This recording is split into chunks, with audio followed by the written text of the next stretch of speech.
people are waiting longer to get pregnant. But if we imagine that there is a vault of your eggs, by the time you're born, you have 1 to 2 million. In your reproductive years, 300,000. This means if you and your partner wait till 35, your chances of getting pregnant are going to be approximately. I feel like I better get a move on. But there are things that we can do to improve your reproduction. And this is information that nobody talks about. So let's get into it. Let's do it. Dr. Natalie Crawford is a double certified practicing fertility doctor, helping people to optimize their lifestyle to improve fertility. Rates of infertility are increasing. 1 out of every 8 women would have infertility, and now it's 1 out of every 5. And there's multiple factors that are contributing, including irregular or lack of having a period. There's more autoimmune disease, obesity, chronic stress. People are waiting, but at 40, your chance of miscarriage is 50%, and suddenly you're left behind. And I know that because I had 4 pregnancy losses, and I'm gonna cry now. Lots of people will be struggling with a variety of the things that you've talked about. What would you tell them? You can't control everything, but you should be able to control the factors you can. So what would my daily habits look like? I love that question. So what about a lot of misconceptions around how to increase our odds of getting pregnant? Yes, there's so many myths. If a female orgasms, does that increase the chance of fertility? This is super interesting. And then what is the number one thing that people don't do that impacts their reproductive system? It seems so straightforward. It's not a pill that you take for a major change of behavior. It is simply. We've just hit 6 million subscribers on the Diary of a CEO. So me and my team would like to do something we've never done before as a little thank you. And we're calling it the Diary of a CEO subscriber raffle. And here is how it works. Every episode this month, we're going to pick 3 current subscribers at random. And we'll send one of you a £1,000 voucher, one of you tickets to come and watch the Diary of a CEO behind the scenes live with our team. And one of you will have a 10-minute phone call with me to discuss whatever you want to talk about. If you're a subscriber, you're in the raffle. Thank you from the bottom of my heart for allowing me to do something that me and my team love doing so much. It is the greatest honor of my lifetime, and I hope it continues off into the future. Let's get to the episode. Natalie, who are you, and what is the mission that you're on? Hi, Stephen. I am a fertility doctor, which means that I help people grow their family or plan for their family, no matter what that looks like. But my mission started because early in my career, I realized I was seeing people when they were already behind the game. They didn't have the basic knowledge about how their body worked, their hormones, their reproductive system, and I had to bring them up to speed. And every time somebody said, I wish I'd known this earlier, I can't believe I wasn't taught this. Why isn't this the stuff that we're taught? Because I might have made different decisions earlier in my life. And that was a pivotal moment for me about 8 years ago when I started wondering if I could reach people earlier in their journey, before they had infertility, before they were in my office, if maybe that could change the trajectory of their course, if they could be more empowered with that education to make the decisions that are right for them versus just letting time pass, which ultimately makes some decisions for people. And when we talk about getting started earlier and thinking about this earlier, when we hear the topic of fertility, I think most of us think it's something that people over the age of 35 need to start worrying about. Or, you know, once we get up until close to our 40s, then we need to start thinking about our fertility more consciously. But what you're saying is that fertility or infertility starts much earlier in the decisions we make. 100%. If we view fertility as the ability to get pregnant, and infertility is a disease. In the World Health Organization, the CDC, everybody defines infertility as a disease, the inability to get pregnant. So then we can view fertility as more of the health, the wellness state. And just like we're trying to prevent disease and other aspects when it comes to cancer, Alzheimer's, many other diseases, we need to be approaching our fertility as a preventative action, taking steps to make sure that if having kids is one of your life goals, you're not making choices that is going to make that impossible or extremely difficult when you get to that stage. And what is the sort of macro social cultural backdrop to this? Because the conversation around fertility and infertility, to me, and this might just be a sort of perspective bias, seems to have suddenly increased over the last couple of years.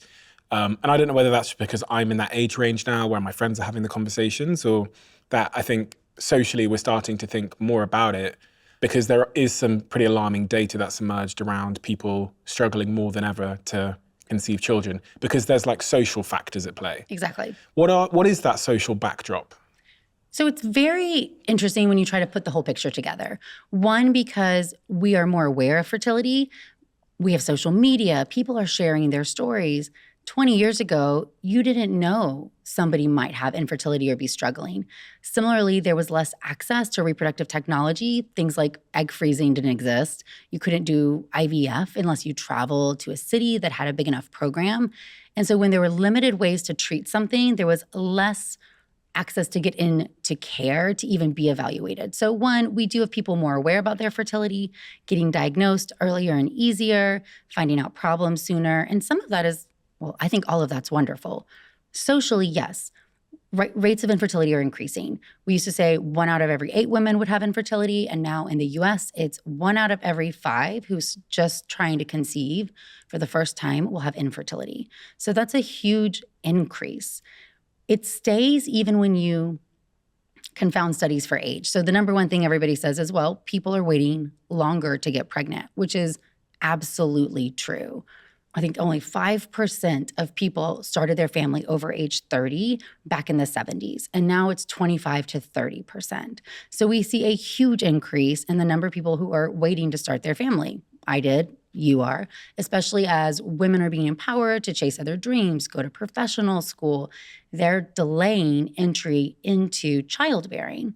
So part of this is that people are waiting later, diseases develop later, but then also as a society, people are less healthy. We see more obesity, we see more diabetes, we see more environmental toxins than we ever have.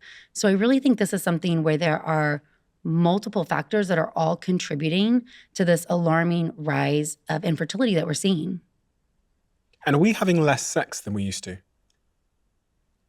I think people are having less sex, yes, especially as they age. In the reproductive age range, it depends. People, when they get married, tend to be having less sex. But interestingly, there's been a really good study looking at marijuana. So we'll use it for example.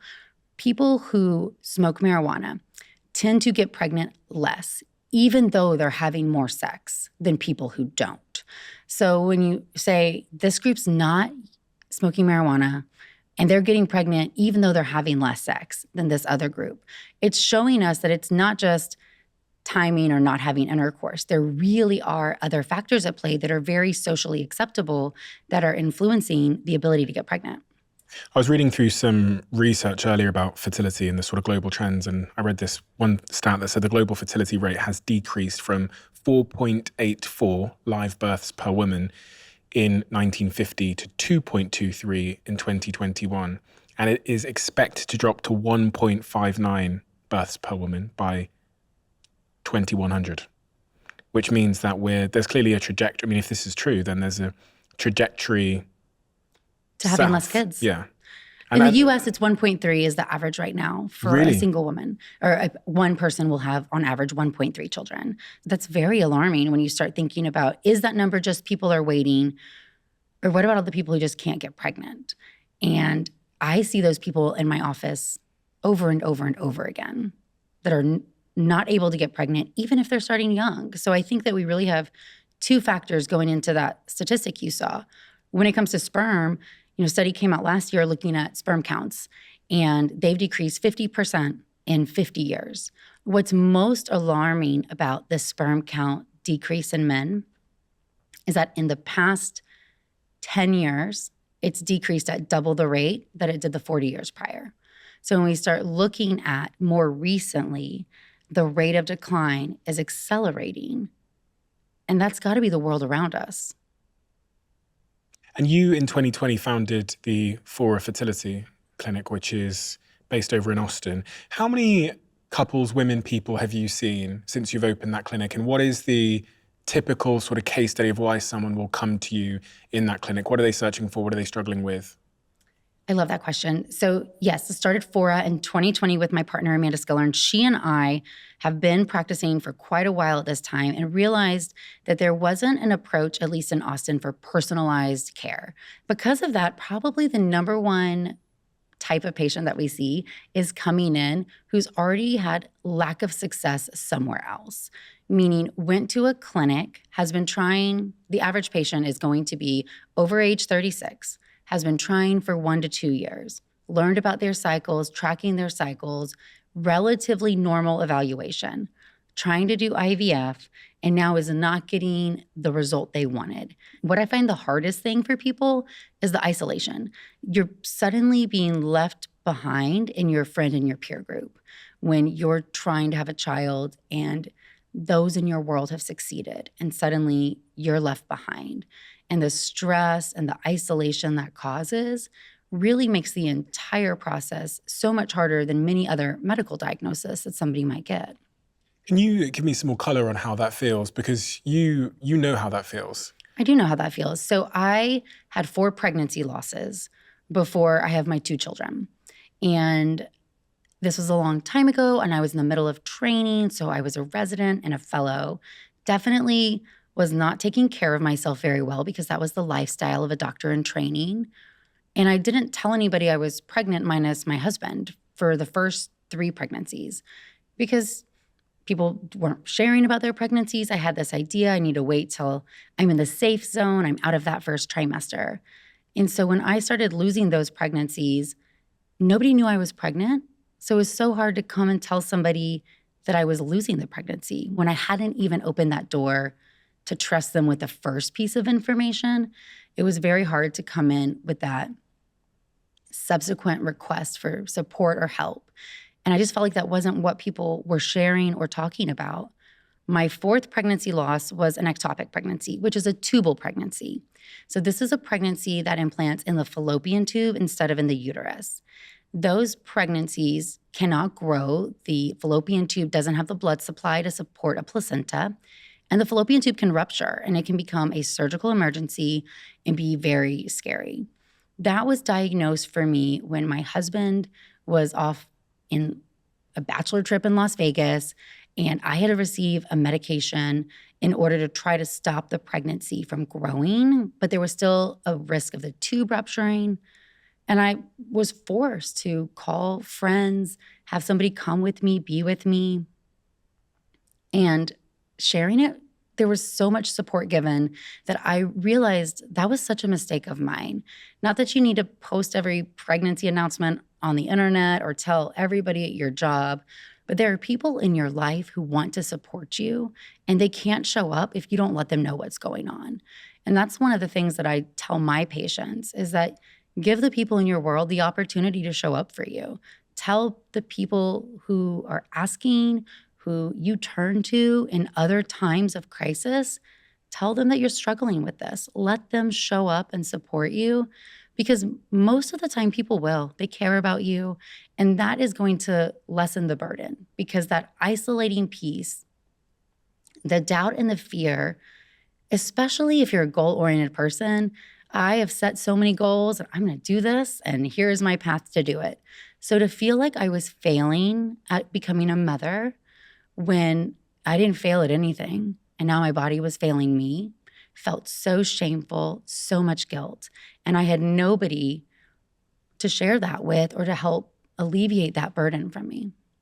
You use the word guilt there. There's a complex set of emotions that I've heard described when someone finds out that their pregnancy, or even their sexual organs more broadly, are struggling with something. And I've got lots of friends that have been diagnosed with a variety of different conditions in that with their sexual health, and you almost observe a feeling that they can often feel like they are broken in some way, like they're not working. They're like a broken person. And I say that to try and highlight the fact that there's so many people going through that exact same thing, and that all of these conditions are very, a lot of people are struggling in silence with that feeling of inadequacy. You're so right. There's so much stigma to infertility. There's so much misinformation and uncertainty when it comes to reproductive health together that makes it difficult for people to talk about or ask questions. And when you feel like one of the things that you always thought was certain about your future. If you were a child and you envisioned your life 30 years from there, if you envisioned having children and suddenly you're faced with the potential reality that that might not happen, or it might not happen without intervention, that really crashes down a piece of your own identity and who you saw yourself to be, who you wanted to be. And trying to struggle with that true identity crisis at that moment really brings out so many emotions. It's what so many of the people who sit across from me every day say, I don't feel like myself. I feel like I'm stuck while everybody else is moving on because I'm broken. My body is failing me. It's so hard to watch somebody go through it. And even if I can't get everybody pregnant or control the outcome, the thing that I always say is that at a minimum, you need to understand how your body works. At a minimum, you can know that you're making the choices that are right for you. You can feel good that you did everything that you could and that there wasn't education you needed or choices you would have made looking back in the rearview mirror. And even when somebody's deep in the midst of failed IVF cycles or sitting across from me, I say the same thing. That's our minimum. You deserve to understand why we're making the choices so that this can be a process where you can advocate for your care and we can collaboratively do everything we can to try to achieve this goal for you. I had got a good friend who's just, because obviously I'm at the age now where my friendship circle are starting to go and get fertility tests done and such, and they're trying for kids. Many of them have been very successful. But I've got one particular friend who has been trying for some time. They're struggling, so they went and got the tests done. And it turns out that one of them in that relationship has some issues which are complicating their chances of getting pregnant. And when I heard that, yeah, God, I can't imagine how that person feels in that relationship, because I can imagine in your head how you can start to overthink and you can feel that word guilt towards your partner, and you can start thinking, oh my God, this person's going to leave me because I can't give them what they want, and all of that sort of those complex, slightly irrational, but completely understandable thoughts. The relationship aspect is so hard, even going through it myself, because my husband wanted to support me, and of course he did, but I felt like I was the one failing, not him, right? I'm the one who's not bringing my A game to the table. This is a me problem. And even though it's an us problem, it felt like a me problem, to the point where I really try to level the playing field to all of my patients, at least when I see them, and say, it's the two of you. You're a team. This is a team. It doesn't matter whose diagnosis comes back as what. We are trying to get us pregnant, and really reframe everything that way. I have a patient story from the past who had been going through infertility, been going through IVF because she found out she was running out of eggs early. And she had taken a lot of blame for not freezing her eggs earlier, for waiting longer.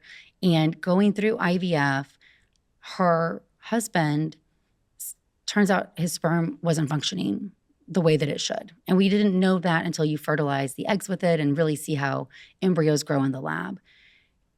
And she said to me at our follow-up visit, even though the outcome of that cycle was devastating, to have no embryos develop because they found this sperm issue, it improved their marriage so much, because for the first time, her partner and her, they felt like they were on even playing field, that they were both part of the reason they were in this situation.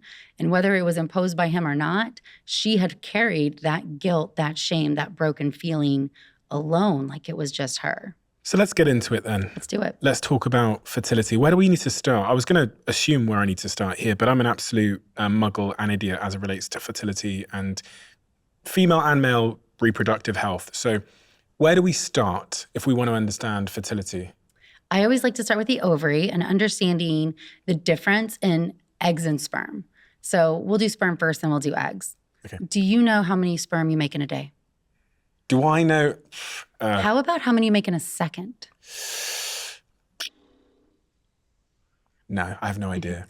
The average man makes 200 to 300 million sperm in a day and 1,500 sperm a second. So men, 1,500 a second, you're just like, so men in their testes have germ cells, meaning they can just produce brand new sperm at very high rates every single day. And in the ovary, for women, it's so different because you are born with all the eggs you're ever going to have, and you run out of them over time. And this means that one, the number of eggs you have remaining is a part of the picture, and two, your eggs sit inside your body and they absorb the wear and the tear and the world around you your whole life, where your sperm lifespan is 90 days. It takes 72 days for sperm to grow across the testicle, and then 18 days to get out the ejaculatory system. So you have 3 months. So you could change your life and change your sperm counts in 3 months. Why does it take 18 days? I thought, if in my little idiot head, I thought that I make my sperm, today, and then if I ejaculate, that's the sperm out. No, yeah, those sperm were made a couple months ago. Really? Yeah, they're like in storage lockers so that you have some for every day. So they kind of get put in line so that you can send them out at that right time period. Okay.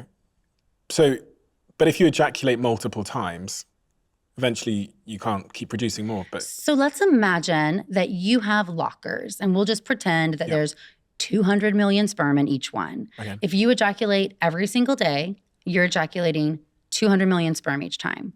Now, if you're saving up for a couple days, you're going to ejaculate 400 million. And now if you've waited 3 days, 600 million. The catch here is sperm are so fragile. They're so fragile. They like to die. They get tadpoles. Oh, those little tadpoles. So if you wait too long, you're just going to have a bunch of dead guys. And then they're going to impair the ability of the better sperm to even function. And I use the analogy of imagining that this is a highway and the dead sperm are stalled cars all over the freeway. Even if your sperm count's normal, if you're having very long abstinence periods in between your intercourse times, you're going to have a sample that has so much debris and dead sperm in it that it's going to make it hard for the good guys to do their job. Okay, so you do need to keep ejaculating to optimize your fertility, your chances of fertilizing an egg. Yes. Oh, I didn't know that. And how often? Do you know? I always say there's a fine balance here. Somewhere between every day to every 3 to 4 days is going to be the best, whether that is ejaculation in any form, whatever suits your fancy. We see that longer than 7 days for most people will severely increase the amount of debris that you see and the proportion of the ejaculate that is dead sperm. Super interesting. So we'll stay at the foundations. We're talking about sperm and eggs. So is that sperm covered off? Is there anything sperm. Okay. And sperm counts, as you said earlier, have been reducing over the last 50 years by 50%, which is horrifying. Why?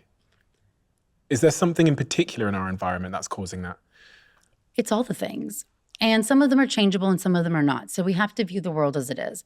Certainly we've got more men who are unhealthy, who are overweight, who have other medical comorbidities that are also impacting their ability to make sperm. Like if you have high cholesterol, if you have diabetes, some of those things are going to impact your overall health and the production of sperm. So this goes for sperm or egg. The hormone axis from the brain to your gonad. Your gonads are either your testes or your ovaries. Your brain is constantly interpreting signals from your whole body and is trying to determine, can Steven have a kid right now? And if you become very stressed. Now, back in the day, what was that? There was a bear attacking you. There was a famine, so you had no food. There was a plague going around. Then it'd say, this is not a good time to have a child right now. Because you can't support your own body or the world around you. Your adrenal glands are making cortisol because it's so stressful, or your calorie intake went down. So your brain says, this is too difficult. I am going to shut off the system to make reproductive hormones. And that happens in both men and it can happen in women. So the brain is constantly interpreting the world around you and then sending out signals to make eggs or sperm, like to make eggs grow or to be making sperm, and the hormones that are associated with them. So estrogen and progesterone for women and testosterone for men. And so we have anything that interferes with this pathway. People are more ill. There's more autoimmune disease, more inflammation. There's more stress, chronic stress. There's more obesity. But then we also see the environmental impact as well. So certainly There's so many toxins in our world, from the foods we eat, from the air we breathe, from the type of kitchenware that we use, what we put in and on our body. All of it makes a little bit of a difference. And we know some people, if you live in an area with high pollution, you're going to have lower sperm counts and a reduced fertility rate. But that might not be something you can change because that's where you live. But it might be even more important for that person to understand it and then want to not also smoke marijuana or drink out of plastics or do other things that might be adding to that burden.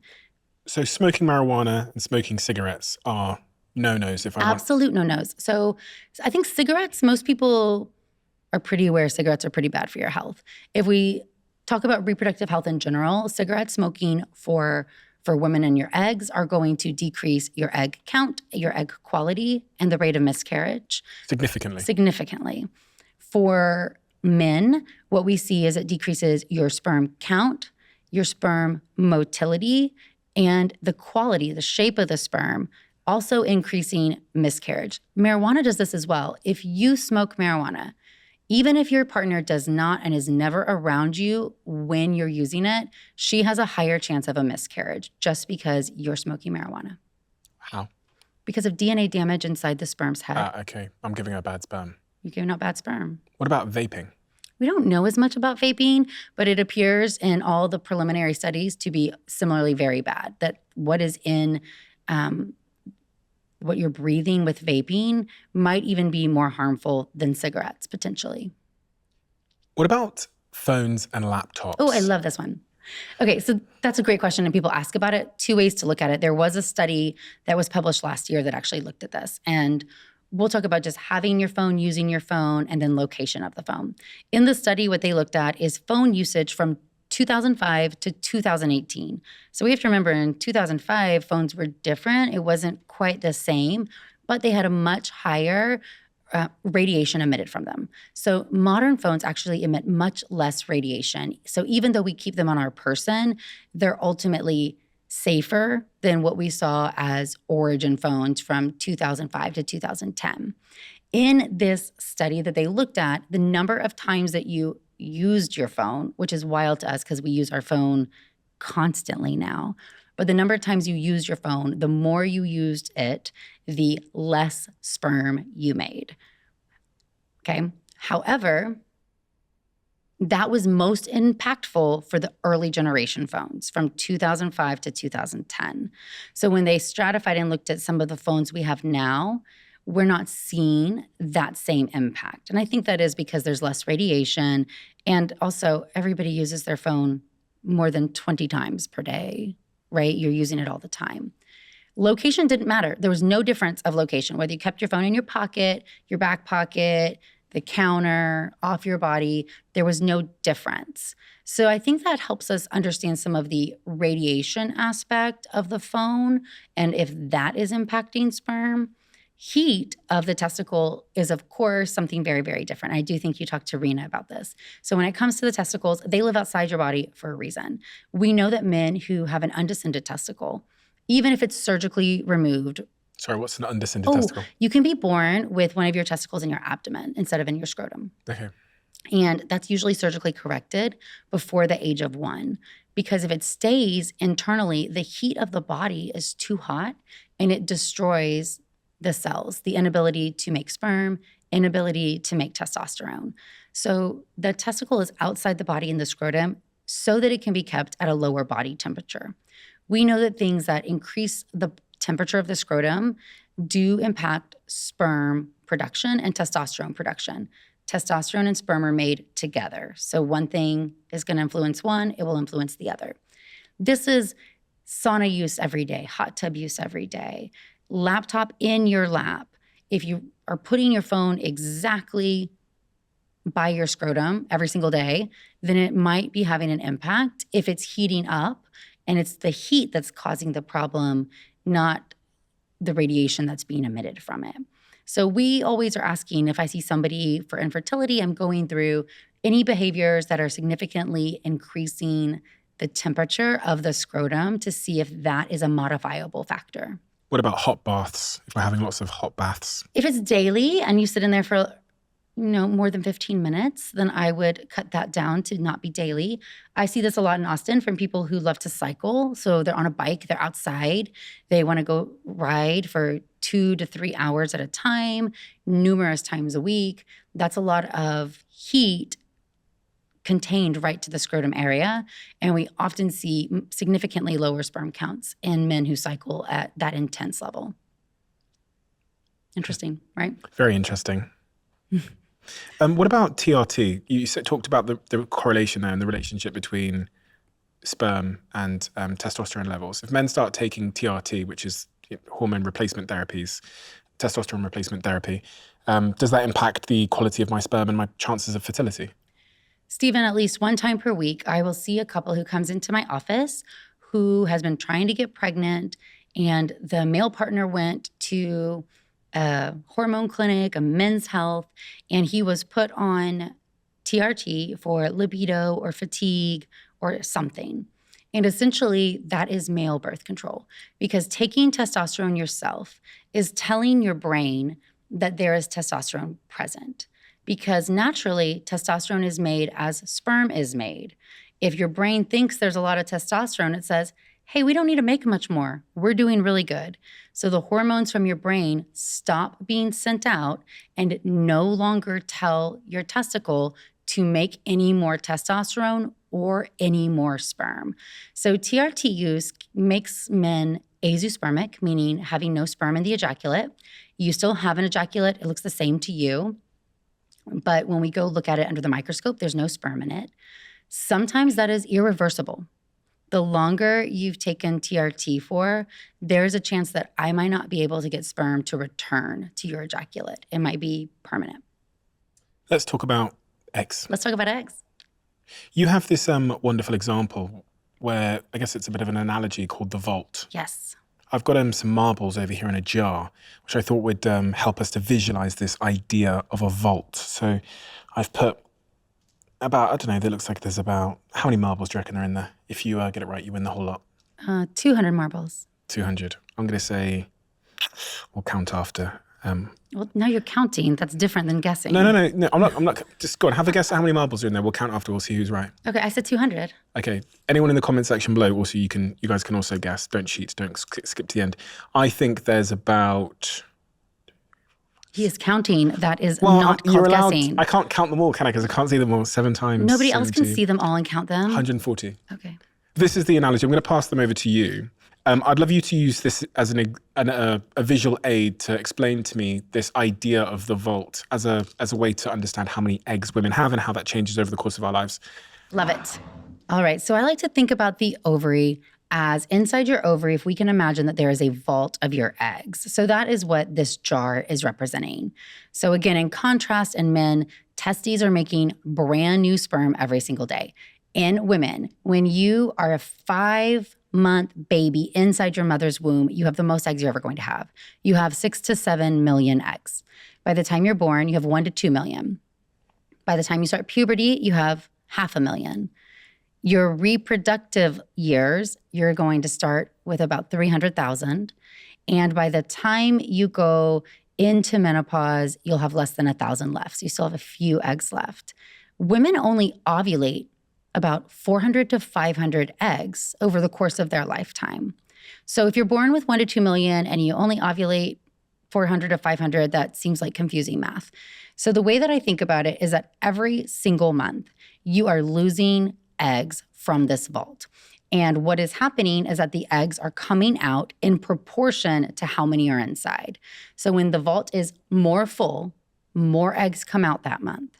And when the vault is less full, less eggs come out. So if we can imagine 1 month, you're gonna have a group of eggs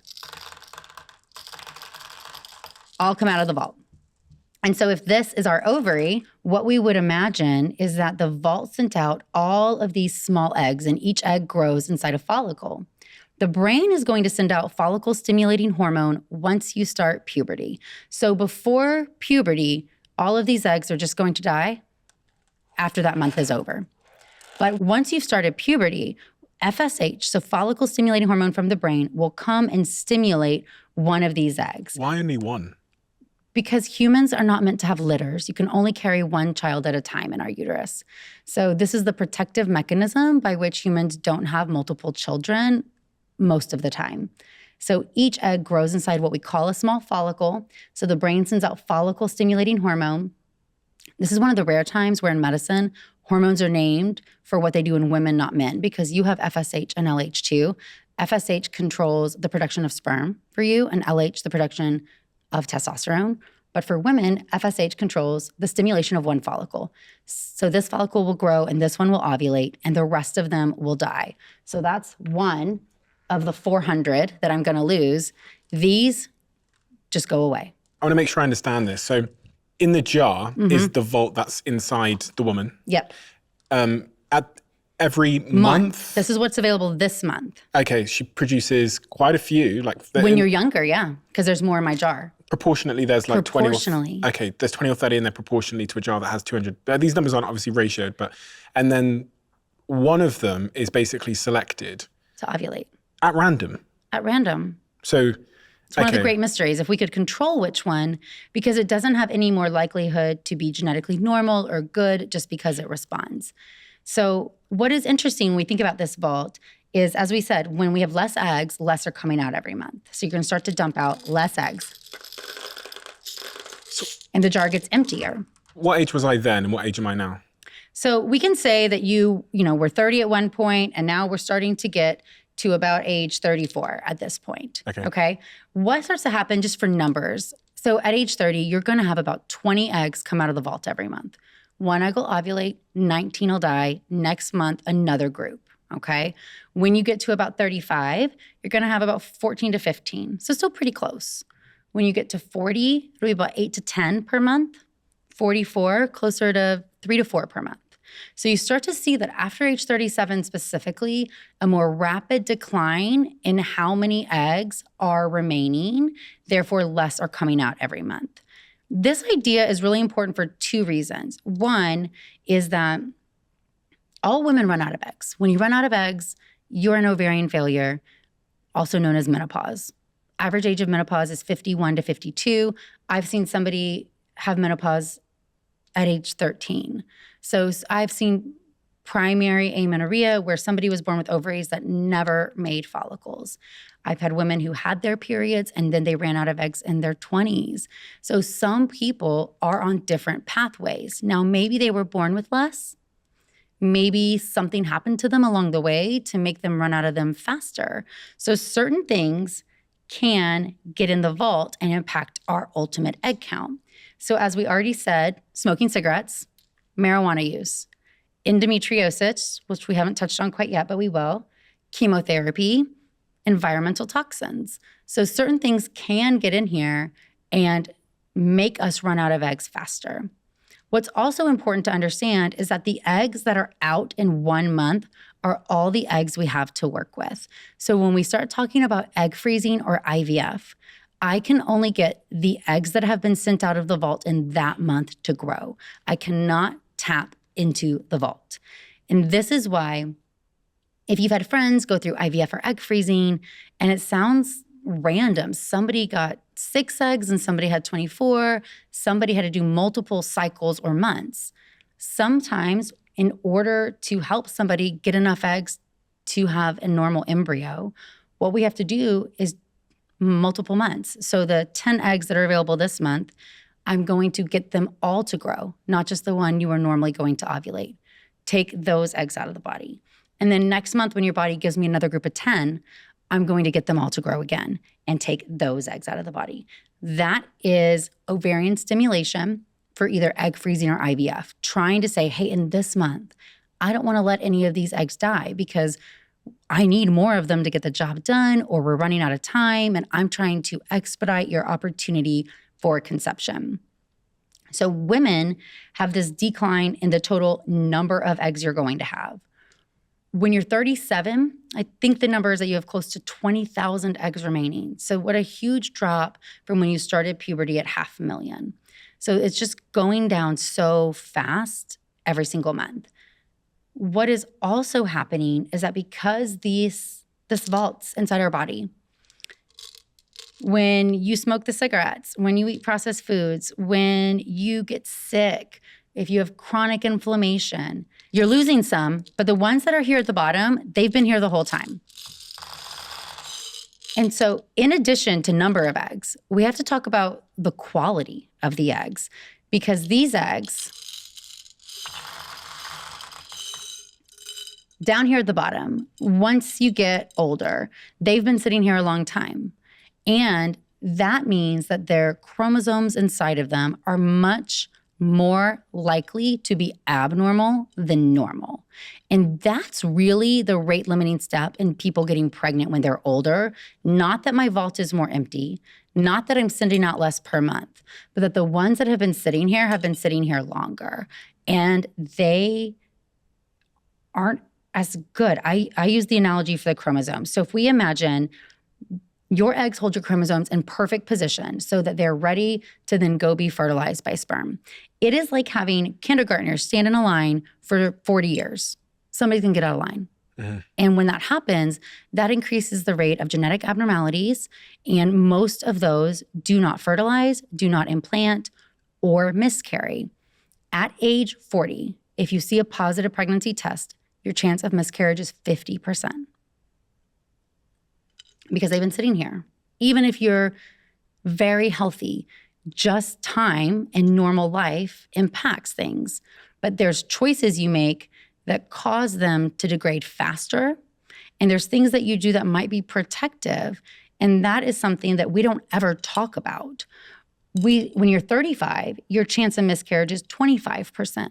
So there's a huge change that happens between age 35 and age 40 when you're 35 and you start trying to get pregnant. So if you and your partner wait and you say, everything's good, we're gonna wait till we're 35, your chances of getting pregnant per month are going to be approximately 10 to 15% per month. That's not very high. It's not great. Not great. At 40, it's about 5% per month. So we've dropped dramatically and just seen the positive test. And then if you see it, 50% are abnormal. So the odds of the body is gonna choose from the eggs that are sent out that 1 month when you're 40.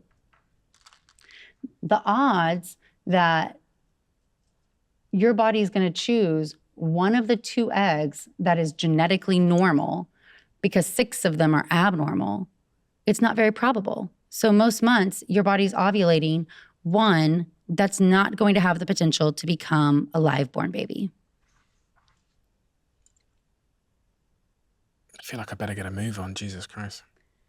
It's not information to scare people, but it is information that nobody talks about. Well, as you were sat here talking to me about this, the opposite of confronting the truth is regret. Yes. And I can't imagine how much regret you've seen. I wanted to ask you about that regret, because you must have to deliver so much bad news to people, and you must see the retrospective clarity that those people suddenly get when they realize that there was decisions they could have made earlier. Especially for people who are not used to not being in control of things and who just didn't have the data they needed to make the decision. There are people who have been with their partner for a very long time, and maybe kids weren't in the plan earlier, but they could have been had they known that it would have been so hard or potentially impossible later on.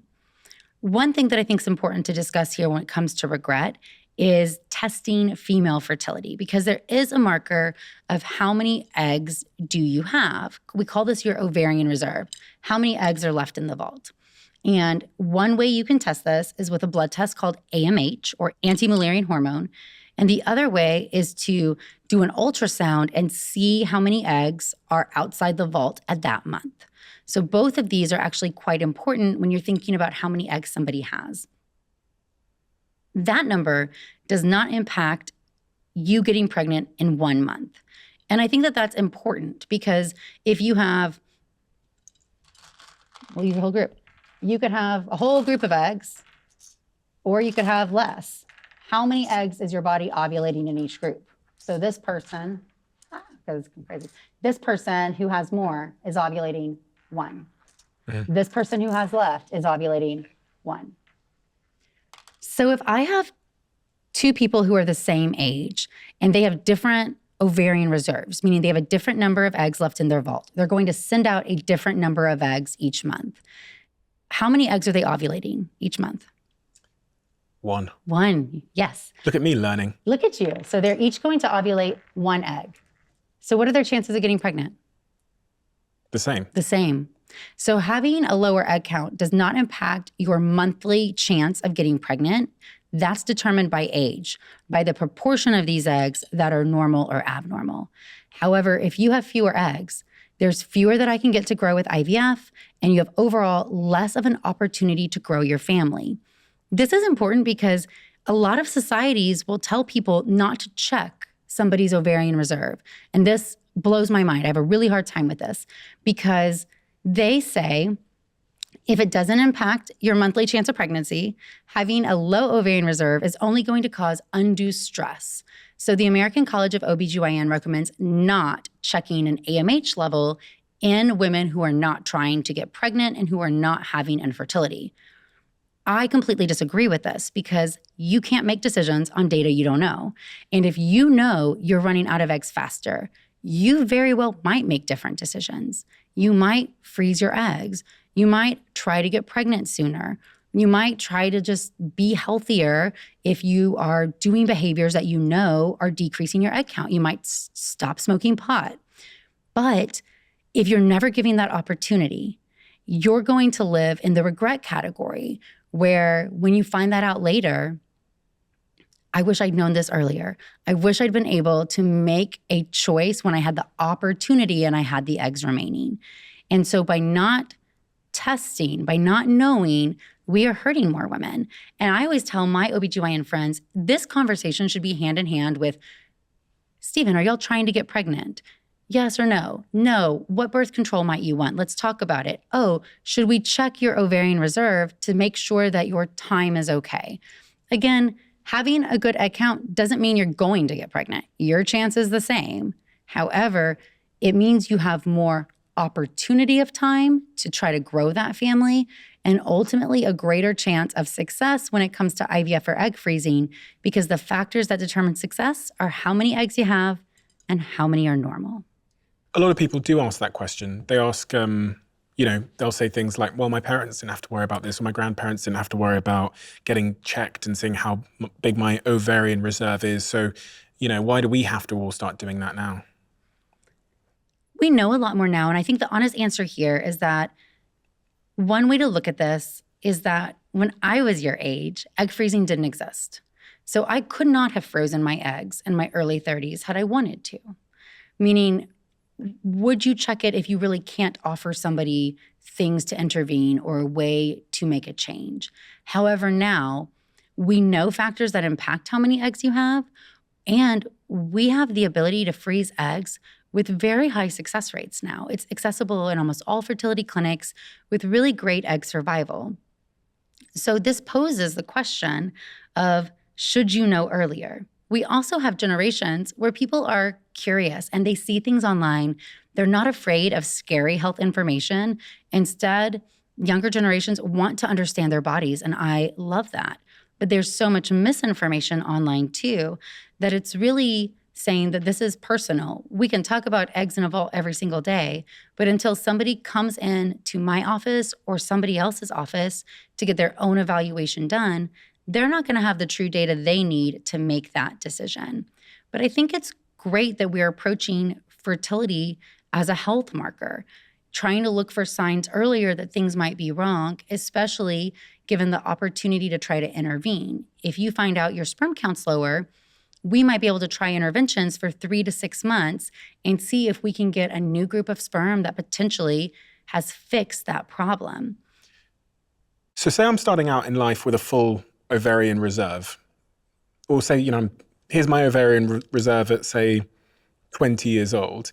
If I start engaging in unhealthy lifestyle choices, if I start eating processed food, if I become obese, etc., does that take marbles out of this jar? Does that take eggs out of my reserve? Or does that just damage the quality of the eggs in the jar?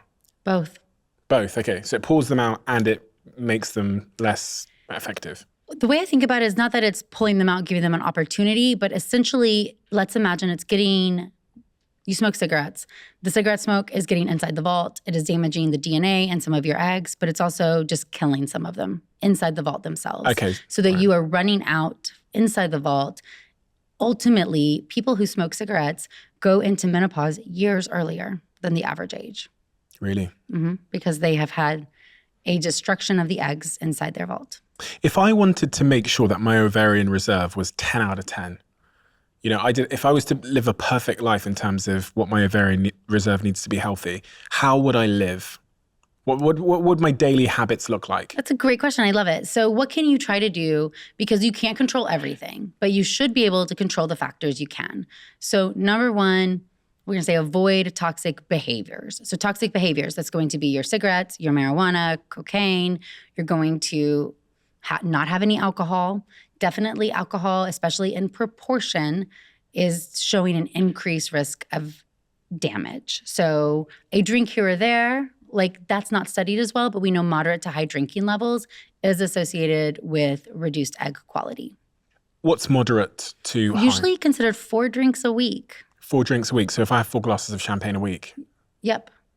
So you have 4 glasses tonight at dinner, you've hit moderate. That is, I mean, most people, especially in Britain. Oh, well, here too. And I mean, honestly, with COVID especially, we saw so many people increase their drinking substantially. So you would limit the toxic behaviors. Number 2 is you're going to limit the toxins in your world that you can. Again, if you live in an area that is a high pollution area, that just might be where you live. But you should not cook in plastic, put plastic in the microwave or the dishwasher. You shouldn't use Teflon on your pans. You shouldn't touch thermal paper receipts. Like at the airport, if they print off a ticket for you or a receipt from the grocery store, that has chemicals in it itself.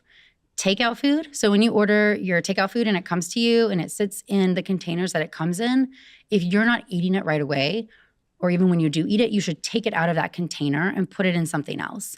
Put it in glass, put it on a plate, because especially with heat, we see leaching of those toxic chemicals into the food, and then you're consuming the food. Even if it's high quality, good food, it now has absorbed chemicals from the packaging that it was in. So microwave meals in plastic, you take the plastic and you microwave it. Shouldn't do it. How do we know this? Have they done research on this, or is this just... So there is research done on it. It's always hard to study lifestyle factors in humans and when it comes to fertility, because what is the outcome? Is it the positive pregnancy test, the having the baby, the absence of getting pregnant, the irregular cycles? There's so many different variables you can look at an endpoint. A lot of the environmental chemical studies are done on animal studies, looking at some of these chemicals. But also we can see in population-based studies, we do have now where they've done cohort studies. I mean, they take a group of people and they follow them for years, taking blood and urine samples to measure some of these chemicals and then watching what's happening with their normal behavior, no intervention. Are they getting pregnant when they're trying to, or are they not? And we see that greater exposure to these known toxic chemicals are making it harder for people to get pregnant. When it comes to other factors to try to have your healthiest vault possible, decreasing inflammation is going to be very important. So we think about inflammation, and there's 2 types. So you have acute inflammation. You cut your arm and it's going to react and heal. And that's a normal bodily process.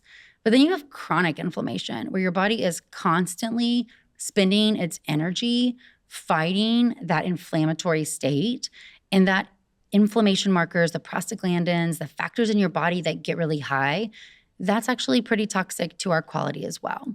And that can be disease states as well. So things like endometriosis or other inflammatory or autoimmune diseases. What ways do we voluntarily increase our inflammation? Is that dietary predominantly? Yes. So number 1 is going to be not sleeping enough. So sleep is when your body heals. Sleep is when your cells repair their damage. So you need to get 7.5 to 8 hours of sleep per night. I heard you say in a quote, sleep is probably the number 1 thing that people don't do that does impact their reproductive hormone system. Yes. It seems so straightforward to say it's not a pill that you take. It is not a major change of behavior. It's not missing out on something in your life. It is simply giving your body the time that it needs to heal from the normal inflammation that you're going to encounter during the day. Simply prioritizing getting enough sleep is the simplest thing somebody can do to try to improve their reproduction and how their hormones are made and interpreted. We talked about stress earlier. Stress impacts the brain in a similar way. There's different types of stressors very similarly. You have your acute stressor, the bear. You have the stress of everyday life. And modern world is a lot more stressful in a lot of different ways constantly. We also see that stress is so individualized. So it's not like I can say, you need to go to yoga or you need to do acupuncture or you need to go to therapy. I tell my patients for stress reduction, understanding that having a constantly stressed state, constantly having cortisol be made is not going to allow your brain to interpret the other signals that are being sent. It's clouding its judgment, and it's going to think that you're not at a place to maybe support a pregnancy, and your reproductive hormones are going to show for that. What that comes down to is that you've got to modify stress in some way for you. So everybody's different, and maybe it is acupuncture, maybe it is yoga. I like to sit on the back porch in the morning hours with a cup of coffee and hear the birds. People like to go on walks, therapy, mindfulness, meditation, journaling. Everybody's different, but you deserve taking 20 minutes every day and dedicating it to something that doesn't have your iPad, your cell phone, your computer, the TV, and putting yourself in an environment where you can say, like have that feeling of release you get when your cortisol drops. That's important so that your body can then properly respond when you do have a stressful situation and can allow you to heal, not be under a constant attack. Diet's going to be one of the hugest things that people can make a change in. Processed foods, refined sugar, processed meats, those are not natural foods, and those are things that come with a lot of chemicals inside of them, a lot of contaminants. We know that processed meats, for example, type 1 carcinogens, all these sugars have a direct correlation with somebody's ability to get pregnant. When it comes to the direct cause, it's usually going to be sperm quality or egg quality, depending on the study looked at. What about red meat? Oh, I love that question. Number one, I think it's really important that nutritional studies, people qualify meat differently. So it might be all meat, it might be types of meat. So we have to take it in perspective of the limitation of the data. We know that processed meats impact fertility. We know that red meats appear to impact both sperm production and egg and embryo quality. There was an IVF study done, and the more servings of red meat you had in a week, the less embryos you had developed throughout the process than somebody who had fewer servings. So that's telling us that it's maybe not one red meat in general is bad, one serving, but it's about the amount, right? Everything in moderation, nothing in excess. We know that the healthiest fertility diet, high in fruits and vegetables. Fruits and vegetables are fiber sources, they are antioxidants, they are helping our body function appropriately, they're helping our gut function, they are lowering inflammation. I say meat is okay. I don't eat meat, but that doesn't mean that none of my patients should eat meat. I give them this diet because I think you have to make dietary change accessible. If I told everybody stop eating meat, nobody's going to listen to anything. But we know that it's the amount, the quantity. So I say if you're going to eat an omnivore diet, which is going to be the majority of people, have a meatless Monday. Meatless Monday, you automatically can do, and you're going to have to substitute in some of those other sources of protein that are ultimately better for you. Fish? Fish is great. We should limit fish to 3 times per week just due to risk of mercury, but fish is a wonderful option. It does have a lot of good omega-3 fatty acids in it, and ultimately eating more fish and less red meat is such a great substitute. What about skimmed milk and fertility? I've heard you speak a little bit about that in the past. So what's interesting, and I think that we've grown up in this, fat-obsessed culture that has prioritized low-fat, no-fat foods. And number one, fat is important in the production of steroid hormones. Estrogen, progesterone, testosterone are steroid hormones, so they need cholesterol. The source of that cholesterol is important. So we should have those healthy fats, the nuts, the avocados, the oils, fantastic. Healthy fats are wonderful. But when it comes to dairy, we've seen that whole fat dairy is associated with better fertility, better ovulation than the skim dairy products, probably due to the processing. If we view skim milk as the processed version, if I'm going to take out the fat that normally comes in the milk, but still want it to retain looking like milk, it's not just minus fat, right? It's minus fat plus something else. So in the production process, it's that, or it's potentially that the only benefit the dairy really has is being a source of a healthy fat option, and that when you take out that fat, you lose that. So I recommend that if you consume dairy, and that you stick with the whole fat versions, you don't do skim or low fat, and in moderation for dairy consumption. I say that if you do Meatless Monday, the rest of your meals for the week, you should have 1 serving of meat per day. That's going to make you, just force you to eat more fruits and vegetables. And then one of those meals, you should have red meat if you like red meat, not multiple times a week. And then you should limit processed foods, sugars, processed meats, all those refined carbohydrates, all the packaged things that are totally fake. That should be very rare. Those are your occasion type of foods, not your everyday foods. The other thing we didn't talk about regarding lifestyle choices is exercise. Oh, yes. Now, there's kind of 2 schools of thought here, because I have some friends who exercise a lot, and they have seen a dysregulated menstrual cycle. Yes. Or their periods have completely stopped. But I also read that exercise is good for fertility.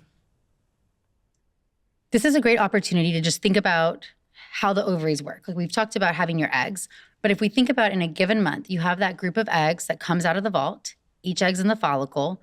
We already said FSH, or follicle stimulating hormone, is the hormone from the brain that goes and stimulates that one egg to grow.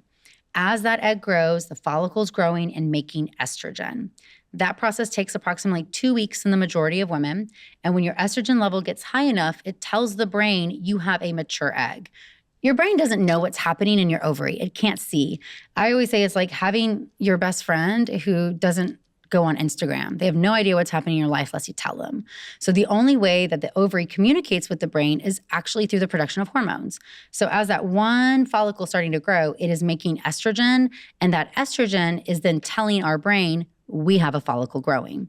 That follicle then is going to open up. It bursts. It ruptures. What's a follicle, sorry? Oh, a follicle is, if we can imagine, this is a follicle. The egg is microscopic inside of it. It is the fluid-filled structure that keeps your egg. So for people that are just listening and can't see, yes, you're holding one of these little eggs in your hand. A marble. I'm holding a marble. So if we can imagine, a follicle is a small fluid-filled structure in which the egg is kept. Okay, so the egg's inside the follicle. Exactly. Got you. And so the follicle gets bigger as the egg gets more mature. It makes more estrogen. That estrogen at a high enough level, and it's very specific, 200 picograms for 50 hours, tells the brain you have a mature egg. The brain will then send out LH, or luteinizing hormone. It allows that follicle to open up. Then the egg is going to be released and hopefully get captured by the fallopian tube. So it'll be sucked up into the fallopian tube. But that follicle reforms. So the egg is gone, or the follicle reforms, and it becomes a cyst in your ovary called the corpus luteum. And it is now stimulated by LH from the brain, telling it to make progesterone. Okay, and what am I going to do with the progesterone? Progesterone opens and closes the implantation window. Without progesterone, a pregnancy cannot implant into the uterus. So this progesterone is going to allow your body to have that egg, if it becomes fertilized and develops into an embryo. The egg gets fertilized in your fallopian tube. It has to grow and develop into a stage of an embryo. So the sperm comes along. Sperm swim through the uterus into the tubes. And that's where fertilization happens. Okay, so the sperm comes through the fallopian tube. It meets the egg, which is chilling there. Chilling there. And then what happens? Then, well, hopefully fertilization happens. Which is like the sperm, which is like the tadpole's head, hits the egg. Hits the egg. It actually has a little fusion reaction and pushes its DNA in there. Pretty cool. It then has to grow and develop. So you have a single cell egg, a single cell sperm, they come together. You have 2 different DNA components. And then you start seeing cell division just like you would expect exponentially. 2 cells, 4 cells, 8 cells, 16 cells. and to the point where on day 5 or 6, that embryo is now what we call a blastocyst. It's 300-ish cells, and it is now at the stage where it can implant into the uterus.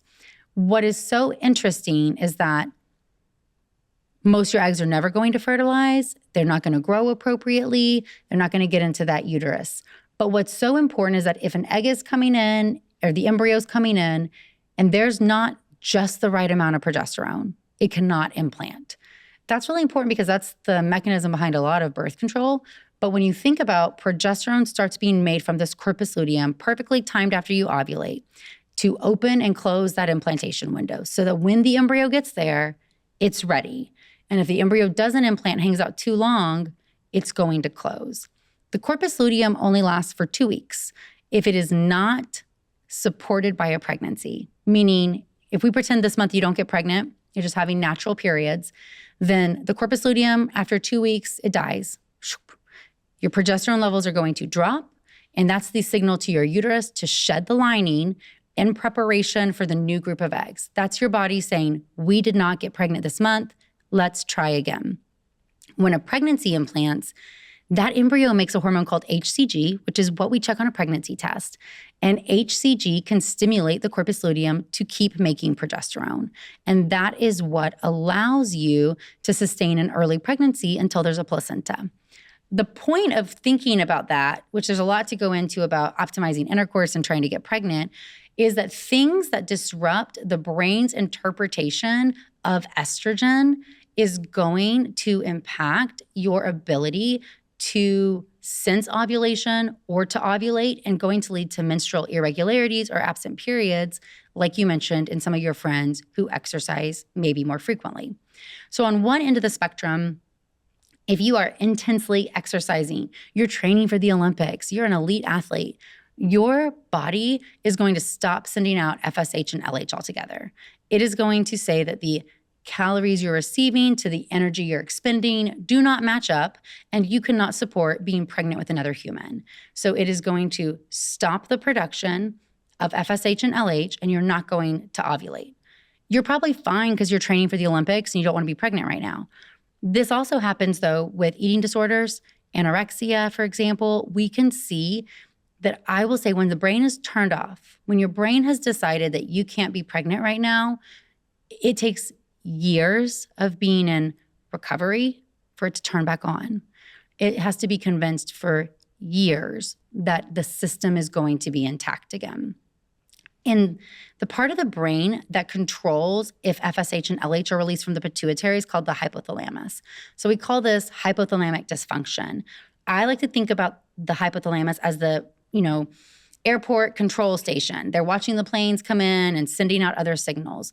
It is interpreting what your body's giving it, and then it's directing what is happening. Estrogen is also made from fat cells. And this is one of the reasons why being overweight is so impactful when it comes to your reproduction. Because if your body is making extra estrogen, your brain thinks an egg is on the process of growing. So it's because, right, the brain thinks estrogen's only made from an egg. So if it sees some extra estrogen because you're obese, it's not going to send out a strong enough signal to get an egg to grow, because the brain wants to send out just enough to get the one egg to grow. It doesn't want 20 eggs to grow. So if it sees that estrogen, it's going to say, ooh, an egg's already growing. I'm going to send out less. But there is no egg because you're overweight. It's the fat cells making estrogen. And so exercise comes into this play where exercising, if you're overweight, can be extremely beneficial for your fertility, because if you lose weight, you drop that baseline estrogen level down, and now your brain can more clearly interpret the signal from the ovary. So suddenly your system is back in check. Same thing for men. Estrogen, when men are overweight, goes to the brain, and the brain, estrogen and testosterone are on the same conversion pathway. So the brain says, oh, Steven's gained some weight. I see his estrogen. He's making enough sperm, we're good. And it's not going to tell you to make as much testosterone or as much sperm as you need. And then you get on this pathway where you have less energy because your testosterone is low, but you're gaining weight and you can't get that testosterone higher.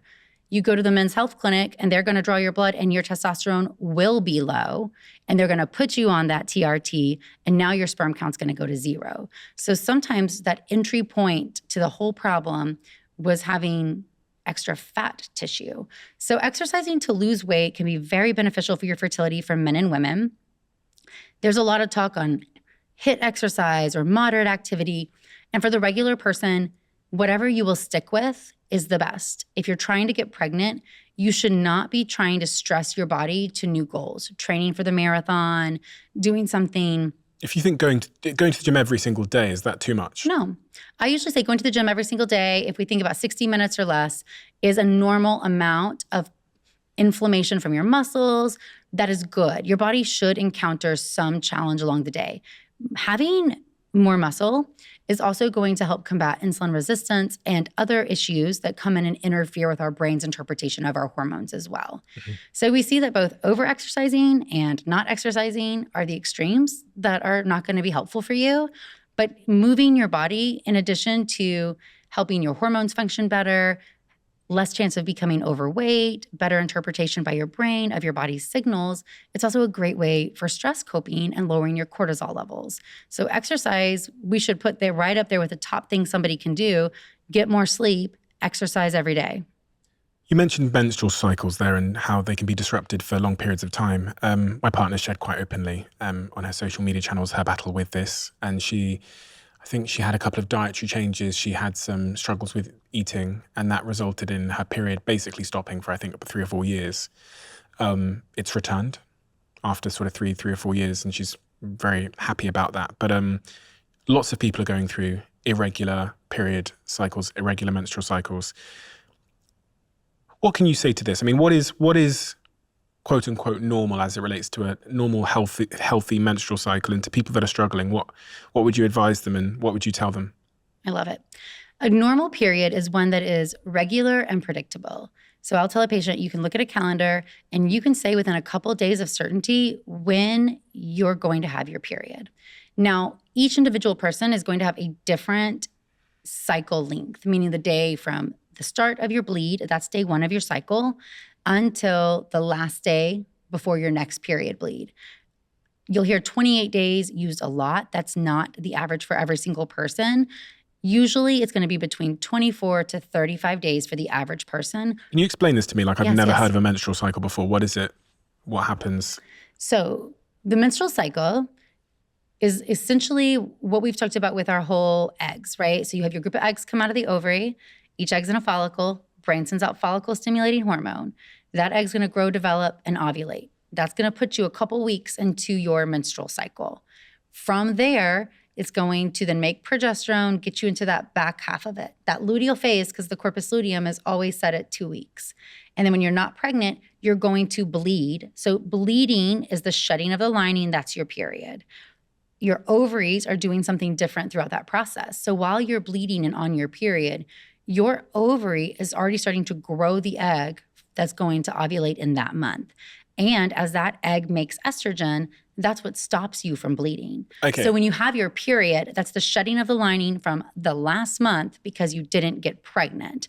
And growing an egg this month, once there's enough estrogen, is going to stop that process and stabilize that lining. Okay, so typically if there's no other interventions, if you don't have your period, it's because you're pregnant. Because you're pregnant or you didn't ovulate. Because you have to have that progesterone drop as the signal for your body to bleed. The shed. Exactly. So you either, problem A, I didn't ovulate. So that is either I'm out of eggs, I don't have any eggs to ovulate, or my brain didn't send out the signals. Like we said, hypothalamic amenorrhea, that's often that over-exercising or that calorie restriction or chronic illness. Stress sometimes. I like to think about that one often more as hypothalamic dysfunction, like probably irregularity versus absent, but yes, stress. And then we've got pituitary end, thyroid disease, prolactin. These are hormones from the pituitary gland, which is where FSH and LH come from. And if your pituitary sends a lot of energy to making thyroid stimulating hormone, it's not going to send out FSH quite as well. And then you have polycystic ovarian syndrome, which is going to be one of the most common causes of female infertility and of irregular periods. And that is when your ovary and your brain have a miscommunication. And so when we talk about irregular cycles, because we should dive into PCOS, what we're saying is that for one single person, it's not occurring at this regular interval for them. So maybe it's 25 days for Jill and 30 days for Mary and 34 days for Susie, but each of those people should be able to know when her period is coming. The fertile window for all of them is different, and that's why apps and cycle tracking can be really problematic, because what the fertile window is going to be the 5 days before and then the day you ovulate. So an egg lives for 24 hours. The 5 days before you ovulate. Okay. So the 5 days before you ovulate, and then the day that you ovulate. The egg lives for 24 hours. It has to be fertilized while it is in the fallopian tube in those first 24 hours. Sperm can live in the female reproductive tract for 5 days. So that is why we will tell people to have sex before and then during ovulation. Put some of that sperm from the locker there a little bit earlier, and then get some there right at the time when you're ovulating to see if you can fertilize that egg. If we think about understanding when your fertile window is based on your cycle length, so if we say your cycle is the entire process, and then your period is just the bleeding days. The entire process, if your cycles are on average 28 days, the corpus luteum lives 14 days. So 28 minus 14, you on average would ovulate on day 14. So the 5 days before and then day 14 are going to be your most fertile days to try to target intercourse or avoid if you don't want to be pregnant. And if your cycles are 35 days, though, it's very different, right? Because now 35 days minus 14 is going to be 21. Here you go, 21. So your fertile window, or for that person, is going to be cycle day 21.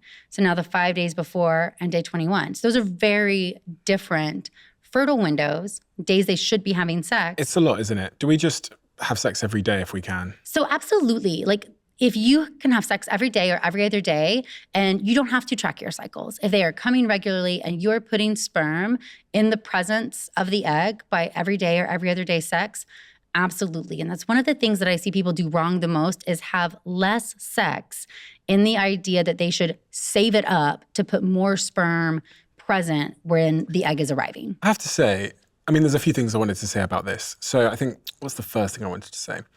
The first thing I wanted to ask is, how long on average do different age groups need to try before they hit the bullseye? If you're age 30 and you're trying to get pregnant, you have a 20% chance of pregnancy per month. Okay. This means that the majority of people should be pregnant within 6 months. Infertility is defined as trying for a year and not getting pregnant within that year. So kind of going off the curve of that standard deviation. Importantly, trying to get pregnant means that you're having intercourse, you're ejaculating inside, and you're having regular periods. If you're not able to complete the act of intercourse and you're not having regular periods, people should not wait X amount of time to come see a doctor. You should go be seen right away. When my friends tell me that they've started trying, I always think, God, doesn't that just ruin the fun? You know what I mean? Because I have this one friend who was telling me that because they're trying now, sex has become such a... Like chore. Like a chore. And if he's away when she's most fertile, then she gets annoyed at him. And I just think, God, it's so crazy what's happening with sex in that regard, that we're now, because we're having kids later and later and we're leaving things a little bit later than ever before, we're now having to treat making kids almost like, as you say, like a chore. It's becoming like, I don't know, there's something about that I'm like, oh gosh, like. Well, it's a good point, because if you're waiting later and you still want to have more than one child, there's a lot of pressure on it. If you're starting at 35 and you have that 10 to 15% chance per month, if you're starting at 38 and now it's 5 to 8% per month, if you're 40, it's 3 to 5%. Isn't pressure like the opposite of sex? Right? It doesn't sound very fun. I think that, one, having realistic goals is helpful, because if you're trying to start your family at 37 and you want 4 kids, it is very unlikely to happen without intervention like IVF, saving embryos for the future, which we can absolutely do. And we do that for people sometimes so that they can go have fun with their sex life again. 2, you feel like you have to track your cycles and time intercourse appropriately when you're older, because there's so much that you can't do, right? You only have so many eggs, you only have so much time, and you're trying to do what you can. understanding your cycle tracking for a woman is a reflection of her full health. How's your brain interpreting your entire body? So it is helpful because if you have irregularity, it is a sign that things are not working normally. That being said, regular sex is good for so many reasons, and in a relationship, that if you can establish sex more frequently as just part of your relationship, it becomes less burdensome that you're here recording a podcast at this time or somebody's out of town this one given month. If we remember that if we remember that sperm live in the female reproductive tract for up to 5 days, most of the sperm is going to live there for 2 to 3 days. So 5 is kind of like the longest it can. What we have is that, okay, have sex 2 or 3 times a week. What about couples that can't? Because I've sat here and interviewed so many sex therapists and sexologists, if that's even a thing. And we often speak about sexlessness, people having sex less and less than ever before because they're so busy and they're so stressed in their lives. And you must meet so many couples in your practice that, you look at them and go, well, really the problem here is you're just not having sex with each other. 100%. And sometimes it's situational. Truck drivers, pilots, there's just a job where it is too hard to have that intercourse during the fertile window. But then also, high-performing people or who just don't prioritize or don't enjoy that part of the relationship. We certainly do what we call IUI, or intrauterine insemination. And this is where you take the sperm and you're putting it inside the uterus. So instead of intercourse, we are taking an ejaculated sample and then processing it and putting it in the uterus. Wait, so yes. I could just ejaculate in a Petri dish, get a little pipette and psst. I mean, you can't do it yourself, but... Why? Well, because most of the ejaculate of your sperm is actually meant to protect the sperm from the acidity of the vagina. So most of that is not ever going to see the inside of a uterus. And if we put the whole sample up in the uterus, it would cause a huge inflammatory or infectious process. But if we clean that sample and we pellet out, centrifuge it, and get just the sperm, we can then put the sperm into the uterus and avoid having all that protective ejaculate sample with it.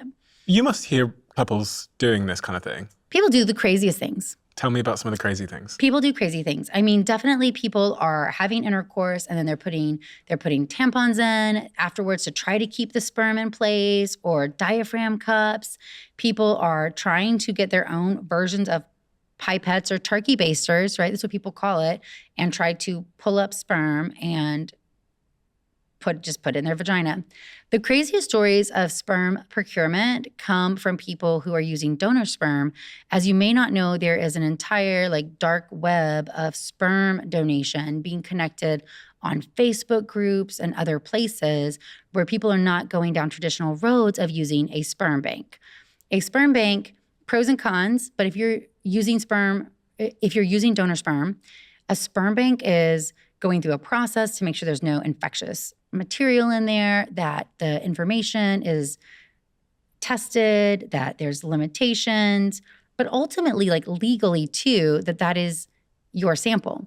These Facebook groups, people are just connecting where you can meet in a Walmart parking lot and drop somebody your sperm out of the goodness of your heart so that they can get pregnant. And there was a case in Oklahoma where there was a lesbian couple who wanted some sperm in their relationship, and they felt like going through the fertility clinic or buying donor sperm from the sperm bank was too expensive, because it is expensive. And so they found a sperm donor. How much is it roughly for some? I have no idea. So purchasing a vial of sperm itself is about $1,000. And then each cycle with a clinic to kind of get the sperm inside is typically going to be $1,000 to $2,000. So that's for each month, you're going to look at $2,000 to $3,000. And your chance of it working is based on your age. So if you're 35, it's about 10 to 15%. So you're going to need to do it numerous times. So this couple in Oklahoma, they found a sperm donor on a Facebook group, went and conceived a child. And despite having some paper document they signed saying that he gave them their rights, he sued for custody of that child later and won. So they now split custody with their sperm donor. And I think that this is... Why? What? He changed his mind? Who knows? Well, he didn't get paid for this, right? So it was out of the goodness of his heart. He just met them and gave the sample.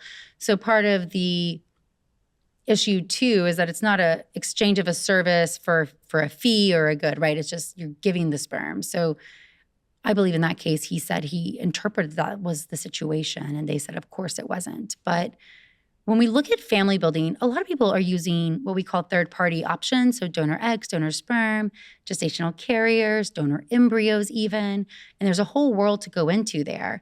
But protecting somebody's parental rights is one of the top things that I'm always thinking about when it comes to helping them grow a family. We were talking about PCOS. Yes. I've got a very close friend of mine that struggled a lot with PCOS, and I've been there with them as they've been diagnosed and as they've kind of battled with that over the years. But I'm aware that a lot of people struggle with PCOS. I think it's up to sort of 20% of the population.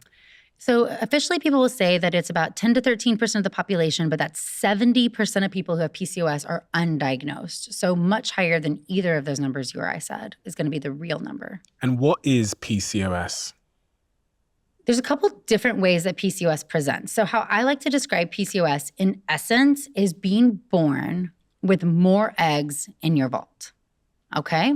So if you're born with more eggs in your vault, you are going to send out more eggs every single month, right? Because you're sending out eggs in proportion to how many you have. Why do you have PCOS? Likely this is due to something your mother did when she was pregnant with you or something she was exposed to, because you didn't have that normal decline in eggs from 6 to 7 million at 5 months to 1 to 2 million at 9 months. So you have more eggs. More eggs come out of the vault every month. The brain doesn't know you have more eggs. So it is sending out the same amount of FSH as it normally would for a normal egg count. But that FSH is getting diluted amongst the more eggs that have come out. If we can imagine the same signal is going to 20 eggs or it's going to 30 eggs. So FSH is the thing that basically picks the egg. Yeah, it's like food for the egg. Okay, it's the thing that selects the one egg and gives it, waters it like a plant. Exactly. So you have the same amount coming, but there's more eggs eating it. Okay. So nobody's getting a strong enough signal to grow reliably, predictably, meaning you're not going to have that regular, predictable cycle. When an egg grows, that's when your body makes estrogen. It's when your ovary makes estrogen. And the ovary is a hormone-producing factory. Everybody thinks about the ovary as, oh, it's what makes the eggs. But its real job, its real love is to make hormones. It makes estrogen as it grows the egg. It makes progesterone after you ovulate. If you have too many small eggs come out of the vault, there's not enough FSH to stimulate any of them. The ovary's not making estrogen and it gets bored. So what happens is the pathway to make testosterone becomes upregulated. It starts making testosterone in its bored time. What testosterone does in women with PCOS is it then increases the risk of insulin resistance. It increases abdominal weight. So not that maybe like female body shape we think about, like weight on the hips and thighs, but more of that man beer belly style abdominal weight. You also then are going to have increase in acne, facial hair, and then even male pattern baldness. So you start to see that you have these androgen symptoms that are negatively impacting quality of life immensely. And then as you gain weight, the estrogen confuses the brain and it sends out even less FSH. So you get into this really cyclic pathway where the insulin resistance and the testosterone change your entire body's metabolism. But you're not going to go in and make yourself have less eggs. So how do you combat PCOS?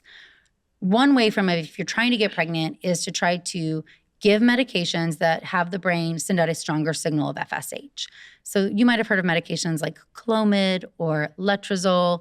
These medications tell the brain to send out more FSH. So in essence, that's what we call ovulation induction, helping somebody ovulate by having the brain send out a stronger signal. But what we try to do if you're in this PCOS pathway is break down some of the production of testosterone from the ovary, stop that cycle, and try to see if you can reverse back into having healthier, normal cycles.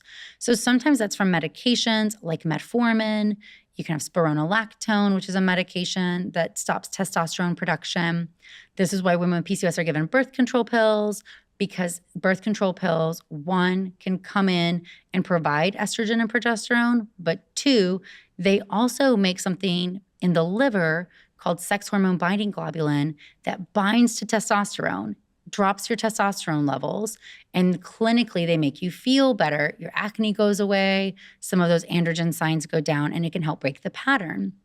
And I see that people with PCOS, when they come off the birth control pill, they actually ovulate more regularly at the beginning, and then it starts to get worse as more time goes on, as their androgens start to rise back up to their baseline because the birth control pill was keeping them down. So focusing on some of the other factors that really influence insulin resistance and hormone production in PCOS patients, I always tell my patients, it's like a teeter-totter of balance, meaning when you're too stressed or you're exposed to something, it can tip your hormones into not ovulating. So you have to view that system as just very sensitive. Extra stressors like the cortisol that's coming in really influence people with PCOS a lot, as does being overweight. And that's why there's a lot of information on trying to encourage PCOS patients who are overweight to lose weight.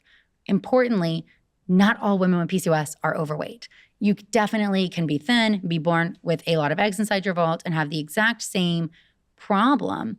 And I want to stress that some people, even if you live the healthiest life, you don't ever see inflammation, you're not stressed, but you have PCOS, it's a disease, and you may not ever get to a place where you can reliably or regularly ovulate in your reproductive years that you're wanting to, and that's not your fault. It's not a failure of you, it's not your fault. Some people truly do need intervention to try to help them get pregnant. And those interventions are freezing their eggs, IVF, those kinds of things? Yep, ovulation induction, freezing your eggs, IVF. When you scan the ovaries, can you see PCOS? Mm-hmm. PCOS is diagnosed by having 2 out of 3 criteria. So number 1, seeing a lot of eggs on ultrasound. Yeah. Number 2, having high androgen signs. So whether it's a blood value of testosterone that's higher than a normal female should have, or just having acne or hair growth. Mm-hmm. And then 3 is irregularity or absent periods. So 2 out of the 3 of them. So if you have irregular periods and acne, you've met the diagnostic criteria.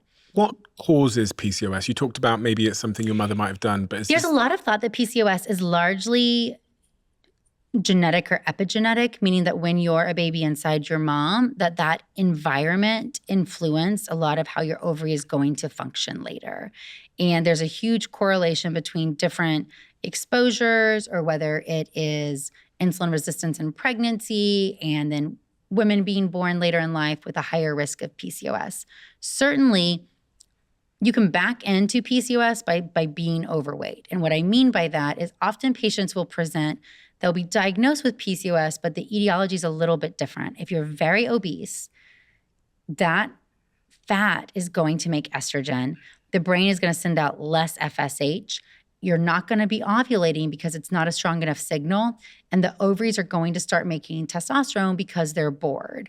So you have a PCOS presentation, but that mechanism is not really necessarily having a large number of eggs in your vault. When we have syndromes, we have to remember polycystic ovarian syndrome. Syndromes are based on the symptoms you present with. So often syndromes do have different origins for how they present. Is there a way to completely heal from polycystic ovary syndrome? For some people, yes. But have you seen that?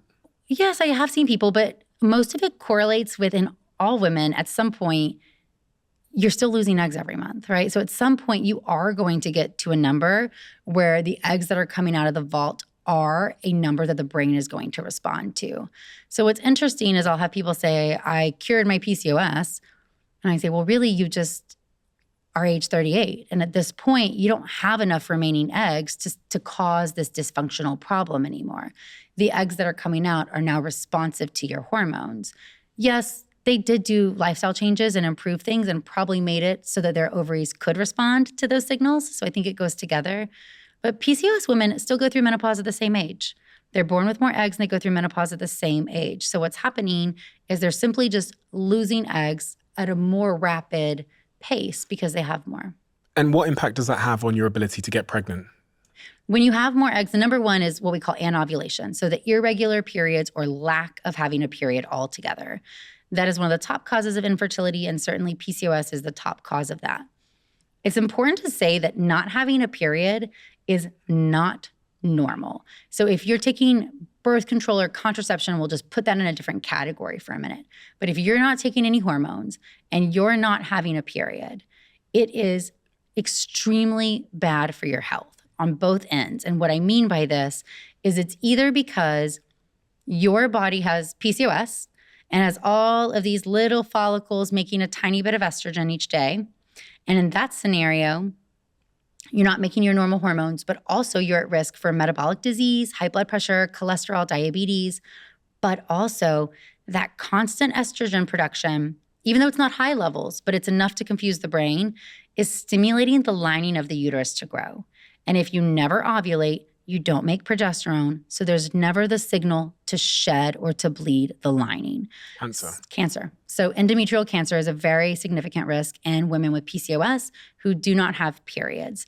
And this is why you will see people come in and say that you need to take progesterone or you must be on birth control pills, because we've got to give you that progesterone in some form or fashion to bleed off those cells so that they don't develop into cancer. So there must be a pretty strong link then between PCOS and endometrial cancer, uterine cancer, yes.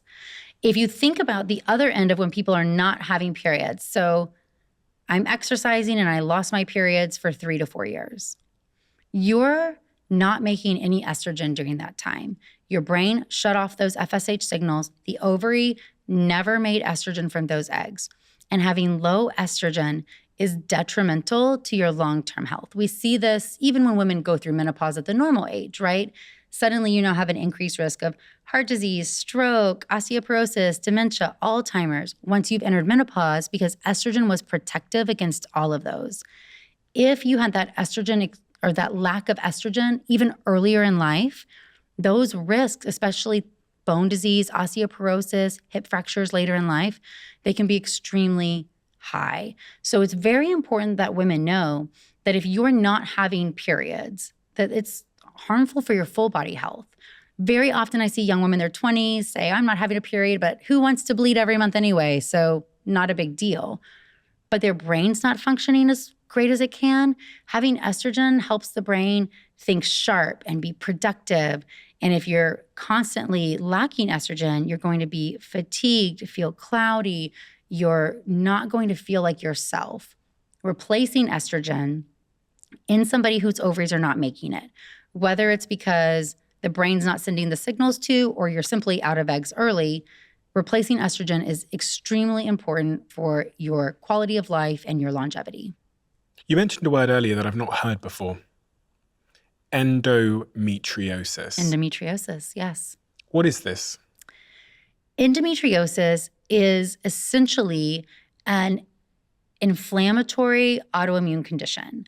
So we already talked about, I've said endometrium a couple times. Do you know what endometrium is? No. So the endometrium is the lining of the uterus. So it is what grows in preparation for that pregnancy to implant. And it is what bleeds when somebody has a period. You're shedding the endometrium. Okay. So it's that inside portion of the uterus. In every single person, they bleed. Some of those cells are going to migrate out the fallopian tubes, which is pretty normal. If you can imagine, the uterus is contracting, it's squeezing. Some of those cells are going to migrate out. And in some of those cells from the endometrium. Some of the cells from the endometrium, in addition to bleeding, as that uterus is contracting, the tubal openings at the top, some of the cells are going to come out the fallopian tubes. And that's normal. Okay. So if I go and do an appendectomy, I take out somebody's appendix while she's on her period, I'm going to see menstrual blood in her abdominal cavity. And that's totally normal. What is abnormal about endometriosis is that your body has an abnormal reaction to that. And instead of saying, oh, Natalie's on her period, no big deal, your body would say, oh my gosh, there's blood in here. It's foreign cells. Attack, attack, attack. And so it becomes a process where every time a woman is on her period, the body starts to attack these cells. And then because it is endometrial tissue, it's responsive to estrogen. So it grows with every ovulatory cycle, every follicle you make. It's characterized by inflammation, and inflammation is what causes pain. So very painful periods is the hallmark of the disease, although importantly, not everybody who has endo has pain. Pain with intercourse is another one, especially in certain positions. So not pain with like insertion or penetration, but deep pain. So it's like, oh, the classic is when a patient will tell me, I don't like being on top. It's painful inside because of the angle that intercourse is happening. It is where she has these implants of endometriosis inside her body, these inflammatory implants. Endometriosis, because it causes inflammation, makes the environment more toxic. So the number one way that all autoimmune disease is contributing to infertility is by this inflammatory process, which is just toxic to cell growth and toxic to early embryo growth. And we see infertility rates and higher miscarriage rates. Endometriosis, as inflammation lives there, can also turn into scar. So you can have destruction of the internal anatomy and total blockage of the fallopian tubes. So it can go from an inflammatory process to also a complete destructive and obstructive process. It is only a surgical diagnosis. And that's one of the hardest things, is that you can't just say, I'm gonna run a blood test and see if you have endometriosis. We don't know what markers to check in your blood yet. So the only way to diagnose the disease is by looking, doing surgery, putting a camera in somebody's abdomen, and physically seeing these endometriosis implants. The hard thing is— Sorry, just on the point of surgery, where does the camera go in? The camera goes in through the belly button. So it's called laparoscopy. So you put a camera in through the belly button, inflate the abdomen, and you can go and see what is going on. And so somebody who's got very significant pain, your period pain should not impact your quality of life to the point that you want to cancel plans, not participate in your normal activities. If you're canceling dinner, not going to school, those are not normal findings. And if that is the level of pain somebody is experiencing, I'm very concerned that she could have endometriosis. Many people don't ever go to surgery and get that diagnosis, and that's okay too if we think we have it or your doctor's approaching it in a certain way. Because by the time that you can even diagnose it, the damage is done. The inflammation is there. You've been living with it. And one of the hardest things for us with endometriosis, treatment of the disease, there's treatment, but I have to stop you from ovulating because estrogen will always stimulate even if there's one little cell. So if you're trying to get pregnant, you have to ovulate. So the treatment for the disease does not allow you to get pregnant and be treated. So if you stop that and you're trying to get pregnant, each ovulatory month, the disease is progressively getting worse.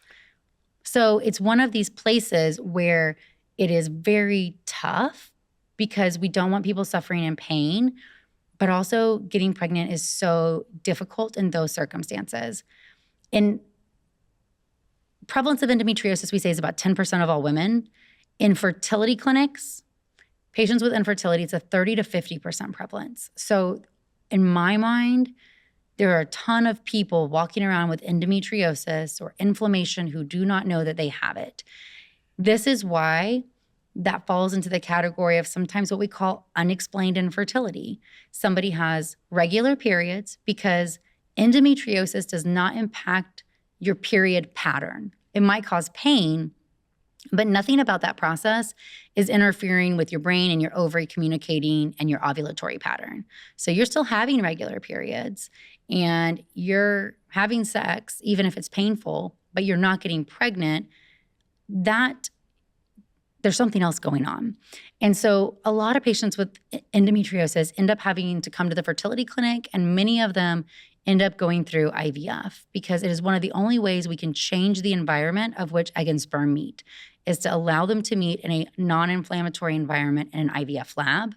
I can then drop your inflammation and treat your endometriosis and then put an embryo back inside because I don't need you to ovulate as a part of that process. So IVF controls so many factors at once because I take the eggs, I grow them, I take them out of the body. Now I can fertilize them in the lab in that perfect environment with the perfect temperature and pH, grow that embryo. I can then have you have a period and suppress your endometriosis. I don't care that you're not ovulating now because I can give you some estrogen and grow the lining and then just put the embryo back in at the right day.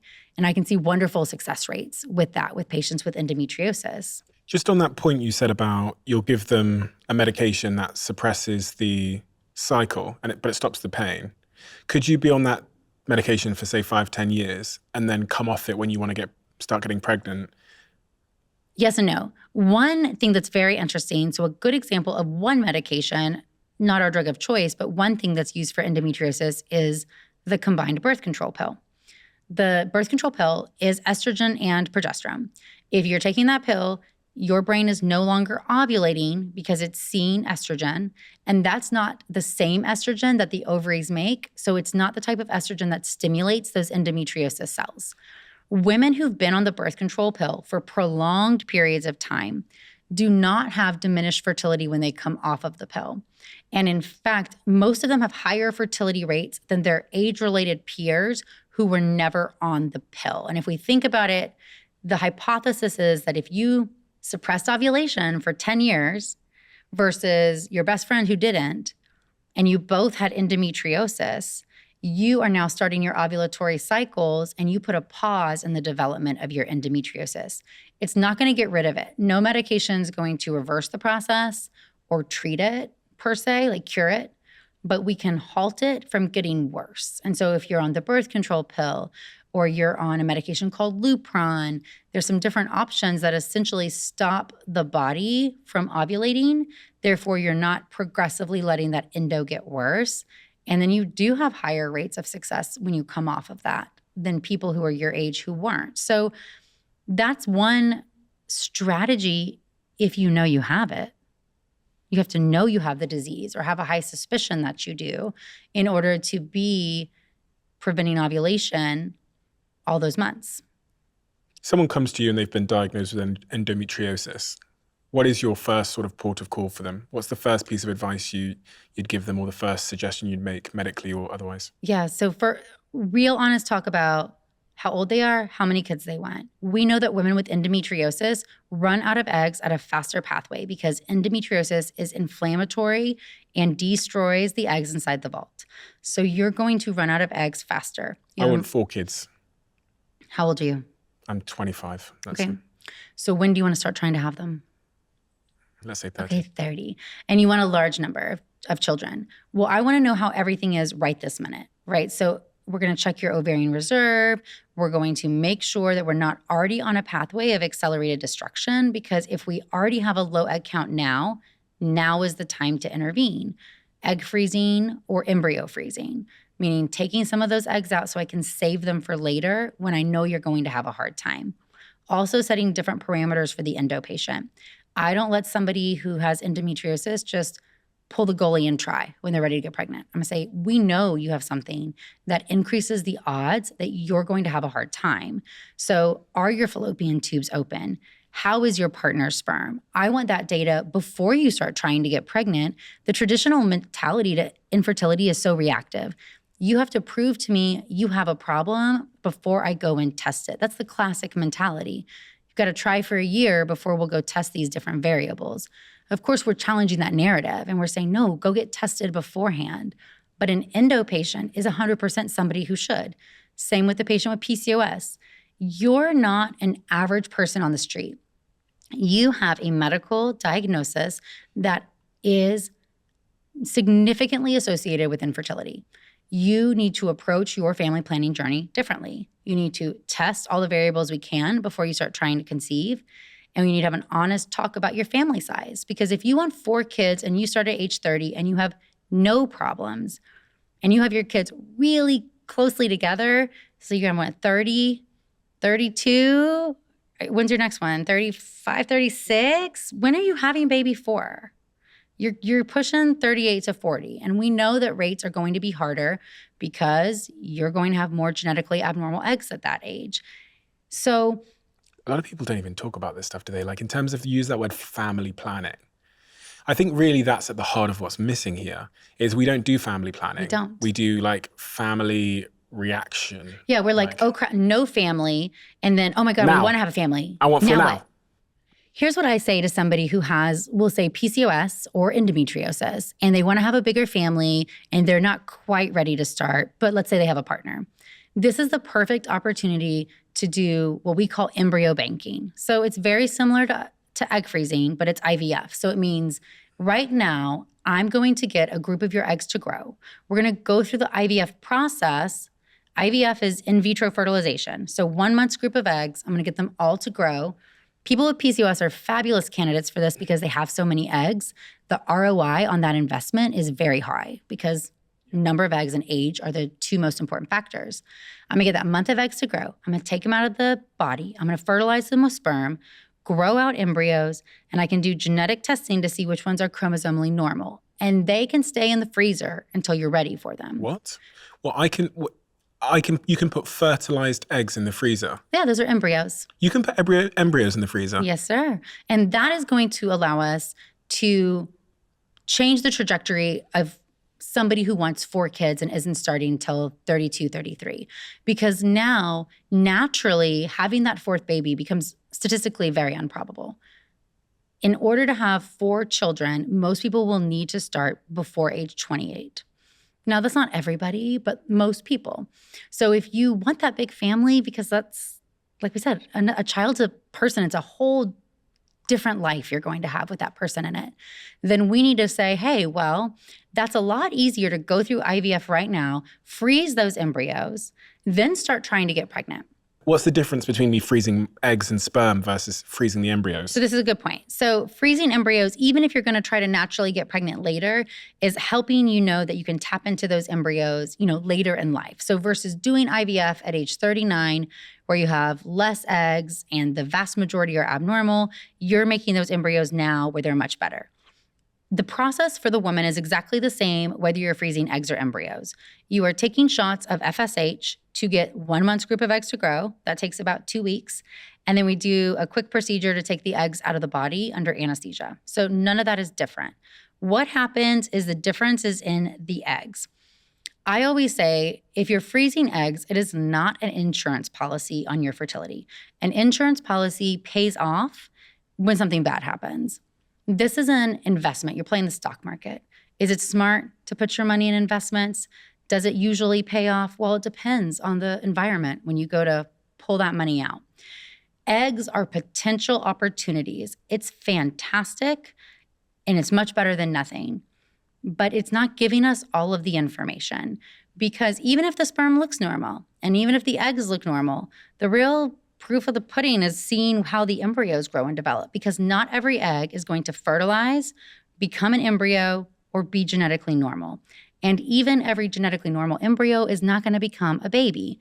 So if I take an average person who is age 30, and let's say we get 20 eggs from going through egg freezing, that is fantastic. You feel super egg rich. That sounds awesome. Now, if we make them into embryos, or when we go make them into embryos, you do often lose some eggs in the freeze thaw of the eggs. Eggs are a single cell, mostly filled with liquid like water, and then DNA. An embryo is 300 to 500 cells when we freeze it. So embryos are much, much stronger. They survive over 99% of the time. Egg freezing, I told you earlier, it wasn't available 10 years ago when I was your age, because eggs didn't survive the freeze thaw. We were trying it, but they're so fragile. It just took a while to get the tech there. Eggs now survive 90% of the time going through the freeze thaw, which is great, way better than 40%. But it's also not 100. So we have to kind of account for that loss in our equation. So if I have 20 eggs, now I go to thaw them whenever we're ready. And now I have 2 that don't survive. So I have 18. I'm going to go inject them with the perfect sperm. And I would have on average fertilization rates of about 75 to 80%. So let's say 14 of them fertilize. Half of those are not going to make it to an implantation stage embryo, even if everything's perfect. So now I have 7 that have made it to an implantation stage embryo. And then my proportion of normal is based on my age. So if I'm 30, I'm pretty good because I have about 60 to 70% normal. If I'm 35, it's about 50-50. If I'm 38, it's a third normal. If I'm 40, it's about 20 to 25% normal. So you can see how that number of eggs that you have and the outcome differs. For the 30-year-old, the 7 embryos, if everything falls perfect, she should have 4 normal embryos. But that's if everything falls perfect. And what if it doesn't? What if our fertilization rates are lower or not as many embryos grow through the process? Average means that some people do better than average and some people do below. And we don't know that about an individual couple until we put them through the process. How many embryos can I put in the freezer? You can put as many as you want. If you're trying to optimize your chance of success, you're going to want 2 to 3 genetically normal embryos for every child that you want to have in the future. One genetically normal embryo put inside a body has a 65% chance of live birth.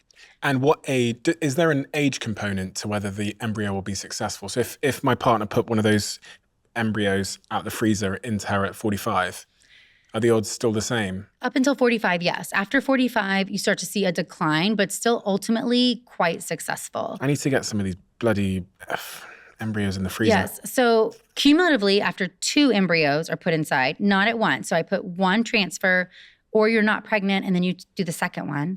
88% of people have had a live birth. And after 3 euploid embryos, it's 95% of people. 95% of people. That means that the number one reason why people don't have success with IVF is they don't have enough genetically normal embryos. Nothing about failure to implant or these other factors, but that they didn't have enough. The problem with eggs is if I have 20 eggs in the freezer, how many embryos do I have? You don't know yet. I'm making a whole lot of assumptions. Yeah. And what's the cost difference of freezing eggs? It is about half as much to freeze eggs as embryos. Okay. So if you don't have a partner, obviously eggs are the way to go. Sometimes in somebody who has very low ovarian reserve and they only have a limited amount of funds, it makes sense to do eggs because I could get 5 eggs and 5 eggs and have 10 eggs. And even if I don't know the outcome of it, if that's all the money you had to spend, it was better served to get 2 months worth than to make embryos and find out that I have maybe 1 normal. How much does this cost? On average, we'll say egg freezing is going to be about $10,000 and IVF is going to be about $20,000. Okay. I don't know the UK equivalent for that, but ChatGPT is telling us that on average, IVF in the UK is about £3,500, and in the US it's about $10,000. IVF is $20,000. $20,000 with genetic testing, yes. Freezing the eggs. Yes. How much does that cost? It's about half as much. And that makes sense because you're doing about half the process. You're still growing the eggs, taking them out of the body, freezing them. You'll have to pay the second cost eventually, but it's easier to spend your future money than your current money. And do you have to pay yearly to keep them in the fridge? You do have to pay annual storage fees. How much is that on average? It depends. Typically, it's between $500 to $1,500 a year. We have to talk about the stigma around IVF. We've talked about stigma a few times, and I can imagine that a lot of people, when they hear about freezing your eggs in IVF, especially people who are maybe in their early 30s or in their late 20s, they will reject the idea because of the stigma that means you're broken and that's not natural, and we've got to do it like this, and in the movies it happens like this, and on Instagram, and with that couple over there, they just had sex, and then little Bernie was born. Like, you know, all of that stuff. And I think a lot of that stuff actually gets in the way of even the conversation in the first place. I think I had this conversation with my partner, but I was scared to have the conversation because turning to my partner and going, "Hey, babe, I think you should freeze your eggs, and I should." It's like loaded with a bunch of it's a bunch of feelings. Yeah. But the truth is that as a couple, being on the same page is so important. So that conversation that you had, I'm so proud of you because some people don't have it. And I'm the first person to ask them, how many kids do you want? What does our family size look like? And people have never had that conversation. So it makes it very difficult for family planning. There's a huge stigma about going through fertility treatments, having infertility, freezing your eggs, the whole gamut. A lot of that is because stigma often comes from things that are unknown or uncertain. So simply by having these conversations and talking about it more, that is so impactful in breaking the stigma because we start to normalize these terms and understand for women, time matters. And yes, there's going to be stories of people who are able to wait later and get pregnant, and that's wonderful. 3% is not nobody. But is that likely to be you? And that's the question I always say. It's a very inefficient way to try to achieve a life goal. Let's have a life goal of ours and settle for something that's going to give you a 3% chance of success. That doesn't make any sense to me. Once upon a time, if you had a business idea, it was exceptionally difficult to get going. But now, in the age of Shopify, it is exceptionally easy. As many of you will know, Shopify are a sponsor of this podcast. If you don't know Shopify, it's an exceptionally simple web platform for anybody that's got an idea that wants to transact on a global scale. So things like these conversation cards, which we sell, we've sold using Shopify, and it only took us a couple of clicks to get going. So why did we choose Shopify? For a number of reasons, but I think one of the big ones, which goes unappreciated, is their checkout system converts 36% better compared to other platforms. And here's what I'm going to do to remove the cost for you. If you go to shopify.com/Bartlett, you'll be able to try Shopify for $1 a month. I've seen Shopify completely change people's lives. And for many of you, I think it could change yours. It's also a unavoidable reality of the world we live in. I was reading Time magazine, and it says that in 1970, the average US woman had her first baby age 21. And this increased to age 27 by 2022. So the time that we typically have our first baby has increased by 6 years. Most people are having it in their late 20s, having their first baby in their late 20s. That's, again, a consequence of the social factors we talked about. So because of this, there's always trade-offs in life, right? There are. We want longer careers and we want more, quote unquote, freedom in, early seasons of our life. Then there's going to be a trade-off. Well, the trade-off shouldn't be that you have one less human in your family that you want. It might just be that you have to do something different to make sure that goal is achieved. You said on a recent podcast you did that studies tell us that if you're not ready to have a family by 32 or 33, then that is the optimal time for the average person to intervene and start freezing their eggs. It is, and it comes from the way that study was based on the odds of you when you'd be likely to start trying to conceive and the rate of infertility coupled with the rate of decline in egg count and egg quality as you get older than that. Certainly, your eggs are better quality and you have more of them younger than that. So if you know you want to freeze your eggs, do not wait until you're 32. But if you are approaching that age and want to have children as a life goal and you're not ready to have them now, you need to go see a fertility doctor. Period, the end. And what I mean by that is maybe you freeze your eggs and maybe you don't, but you owe it to yourself to be the one to make the decision. And you can't make it unless you understand, how many eggs do I have? Are things normal for me? And evaluate that information, hear about what the process will be like. You can choose to not do it, but then you made the choice. And the risk of regret is going to be lower in the future if you actively made the choice versus I didn't know and I never got the chance. IVF, put simply, is extracting an egg and a sperm, injecting the sperm into the egg, and basically putting it back inside the woman. That's the simplified version for dummies. Yes. So IVF, in vitro fertilization, we're fertilizing the egg outside the body. So in vitro is in glass, but in the lab, in the petri dish. Now, modern IVF, we are taking 1 month's group of eggs, growing them to embryos and doing genetic testing, and we're freezing them. What are you testing them for? We're testing them for chromosome number, what we call aneuploidy.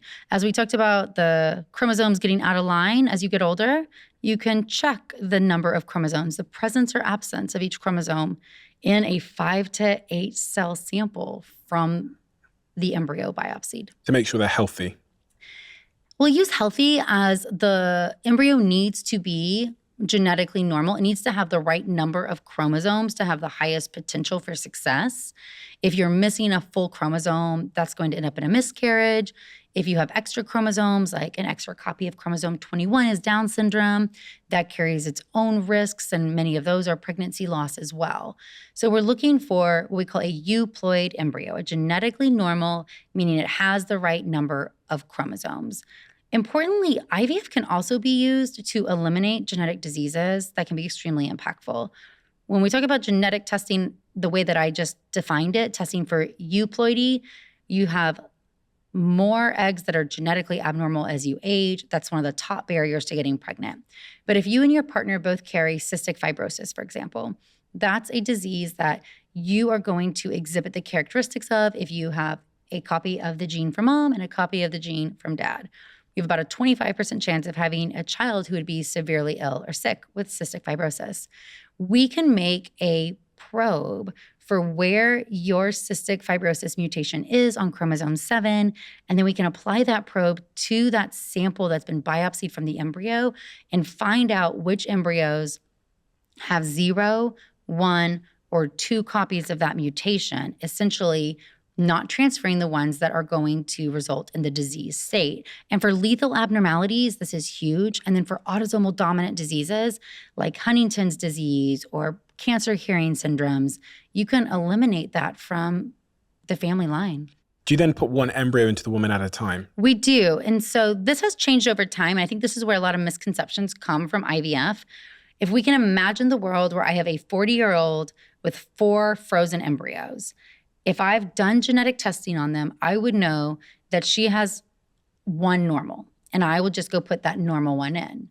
Before genetic testing existed, she had the same 4 embryos, but I didn't know which one was normal. So her odds of pregnancy for a single embryo transfer were much, much lower. So it was commonplace to put more embryos in then to try to up the odds that you'd capture the normal one. Now that we know which embryos are genetically normal, we want to transfer 1 embryo at a time. And I always say don't make them compete for resources. Let that embryo have the full surface area of the uterus to have a really nice placenta to grow into, decrease the chance of loss or pregnancy complication down the road. Interestingly, if you transfer 2 embryos, of course you have a higher chance of twins. You don't see much of a change in the pregnancy rate, just the twinning rate. But even without transferring 2 embryos, a single embryo transfer significantly increases the chance of identical twinning. Now, overall, it's still very low, but identical twinning, where 1 embryo splits, so you have 2 children who are genetically the same, in nature, that happens at about 0.5%. In IVF, it happens closer to 2 to 3% of the time, probably just because of that embryo being loaded into a catheter. Maybe its external surface is touched in some way, makes it more predisposed to split after we put it inside the body. That's still ultimately a very low odds of it happening. But if you put it in context of I do 400 embryo transfers a year, then I'm going to definitely see some patients who are having identical twinning from a single embryo transfer. Also, importantly, justifying just putting 1 in at a time. Because if you put 2 in and one of them split, or both of them split, you could have triplets or quadruplets. If we talk about doing it the old-fashioned way, sex, there's a lot of misconceptions around how to increase our odds of getting pregnant. You hear about women putting their legs in the air after sex, or things like people think if you go for a wee, then you're going to wee out all the sperm, and that's not going to make you pregnant. Are any of these things true? There's so many myths when it comes to trying to get pregnant the good old-fashioned way with intercourse. So certainly we can go through a few of them. One of them we already touched on, which is, you should save up sperm for when you're ovulating. So we see that sometimes men will ejaculate less, or couples will actually not have sex, trying to save up for that exact day of ovulation. But there's no need to do that. As we know, we want to clear the pipes to keep the sperm coming out healthy and alive and not have dead sperm, and that you can have sperm survive in the reproductive tract for up to 5 days. So you want to be having intercourse up until that ovulatory day. So every other day sex, every day sex, every 3-day sex, those are all fine. Nobody ever needs to have less sex. So if you and your partner have sex every day, please don't have less sex because you're trying to get pregnant.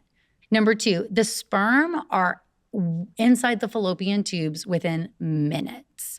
They have gone from the vagina, gotten through that seminal fluid in the ejaculate, through the cervix, through the uterus, and into the fallopian tube within minutes, under 5 minutes. So there's no need to prop your hips up on a pillow for 30 minutes or put your feet in the air.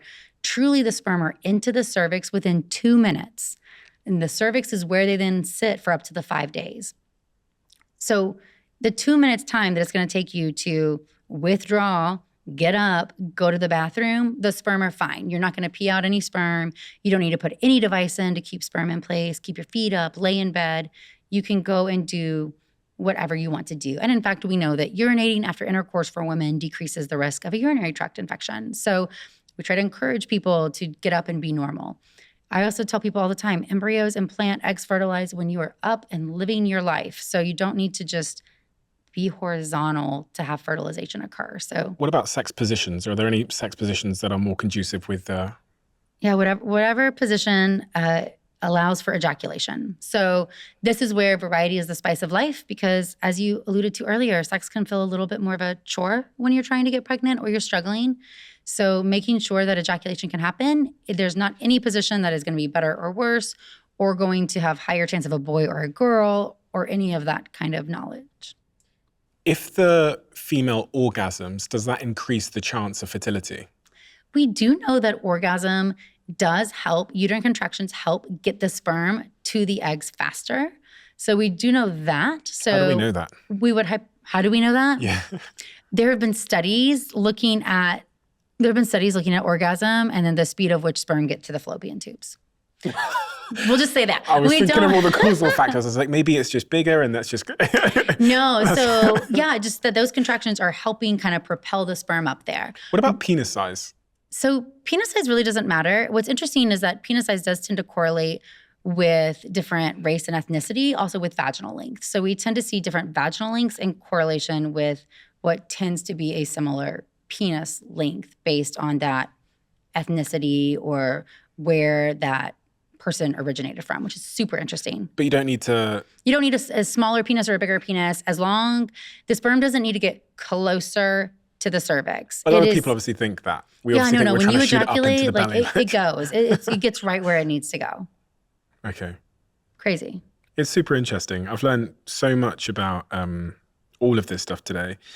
I think there's probably just two more things I wanted to ask you about. One of them is you mentioned birth control earlier, and there's lots of conversation at the moment as to whether birth control is healthy or not, and the sort of side effects and risks associated with it. We know everything, and nothing in life is a free lunch. There's always trade-offs Agreed. and side effects. And would you say that birth control, and obviously birth control comes in many forms as well. It's not just a pill. There's, the coil and all these other types of birth control. Is the pill healthy? I'll reframe and say the pill is not necessarily unhealthy. However, it's very important to understand that we now have a generation of women who were given the birth control pill when they had a sign that something was wrong with their body without getting to the bottom of what it was, which means we're just kicking that can to trying to find that diagnosis now later in life and causing a lot of frustration. So if your periods were irregular, you got started on the pill, you took it for 15 years, now you're 35 and you come off of it, your periods are probably still going to be irregular, but now you don't know why, you're ready to get pregnant, and it can be very frustrating. So the use of the birth control pill as treatment without getting to the basis of diagnosis has been a huge problem in women's health. The birth control pill itself does not cause infertility. It changes nothing about the vault. The eggs are still coming out every month. You're just losing them. None of them are ovulating. The birth control pill itself combined estrogen and progesterone. The brain doesn't send out that FSH. So it's not impacting the quality or the quantity of the eggs that you have. It does change some of your metabolic parameters. It does change some of your vitamins, and every person's going to have a different reaction to the pill. So certainly some people hate it, but some people love it for endometriosis, or you can have really terrible PMS or what we call PMDD, which is like premenstrual dysphoric disorder, where you have these mental health changes as your hormones change. Having stable hormone levels can be life-changing. So the pill definitely has medical treatments. It prevents the cancer from PCOS. It prevents endometriosis progression. It can treat pain. It can be something that can be very beneficial. And unfortunately, we see a lot of stigma with the birth control pill right now. On social media, we see so many people talking about how bad it is and how negative it is and how you're harming your health by taking the birth control pill. You're not harming your health. However, it's allowing too many people to not have that discussion about their family planning and not understand how their hormones work. So I always recommend that somebody stops contraception before they're ready to get pregnant. That way you can understand, are your periods coming regularly? What are the signs and symptoms that something could be wrong so that you're not behind the game when you're trying to get pregnant? Lots of people will be listening to this now that are struggling with a variety of the things that you've talked about, whether it's PCOS or whether they've been trying to conceive a child for some time, whether it's this new word that I learned today, endometriosis. whether they're in late stage sort of IVF treatment and many of the embryos have failed. What is your message to those people? There'll be, I'm sure, hundreds of thousands of them that are listening right now. Number one, you can't control everything, but you should control what you can. So understanding, getting the sleep, optimizing your lifestyle, you should eliminate those questions from your mind. Should you do it? You should do it. Number two, there's no reason why you cannot ever get, let's say, a second opinion if you're deep in the fertility treatment. Too often I see people who do the same thing over and over, and it's heartbreaking because they're using their time and their money, and you might need a new set of eyes. And I'll even tell my patients that if they're not having success. If you want to go get another opinion, go get it. I support you. We support our patients getting those extra sets of eyes, extra input, because this is your one chance. There's such a limited amount of time from when most people start trying to when your reproductive window is closed, that you owe it to yourself to feel comfortable with the choices that you are making. If you are not getting the information you need from your doctor, that's a red flag. If you can never talk to a doctor, that's a red flag. If your periods are irregular and you don't know why, you need to see a doctor. If your periods are so painful that it's interfering with your life, you need to go see a doctor. If you know you've been diagnosed with something that somebody told you is going to make it hard for you to get pregnant, please don't be reactive once you don't get pregnant, once you have infertility. Don't try for 12 months and then come see me. If you know you have PCOS, let's test you now. Let's try to start out on the right foot to know that everything else is working and have a game plan to really try to help you achieve this life goal. Natalie, thank you. We have a closing tradition on this podcast where the last guest leaves a question for the next guest, not knowing who they're going to be leaving it for. And the question that has been left for you inside the diary of a CEO is, what is the most difficult conversation that changed your life?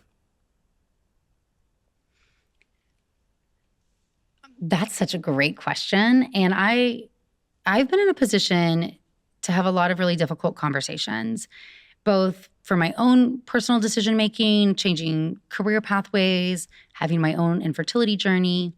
But the most impactful conversation I ever have, and one that I react to my patients, was after my second pregnancy loss. I was the chief resident. I was the resident in charge of the busiest labor and delivery unit in America. And I started miscarrying while I was on my shift. So I was bleeding in the bathroom and nobody knew I was pregnant.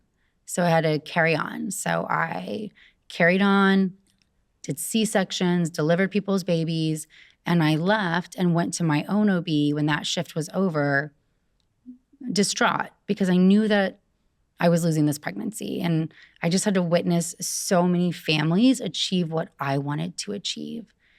And my OB, when I got there, and she confirmed that I was miscarrying, and she said to me, it's really hard to understand the meaning when you're in the middle of the journey. But one day, the world makes sense. And it's your job to not give up hope and to stay on the path. And that I believe that this is going to happen, that you're going to be a mom. And I may not have all the answers why you're struggling right now, but I trust that if you keep going, the odds are that you're going to have the baby that you're meant to have. And when I went on to have subsequent losses, that stayed with me, that she believed I was going to have the baby I was meant to have. And I'm going to cry now.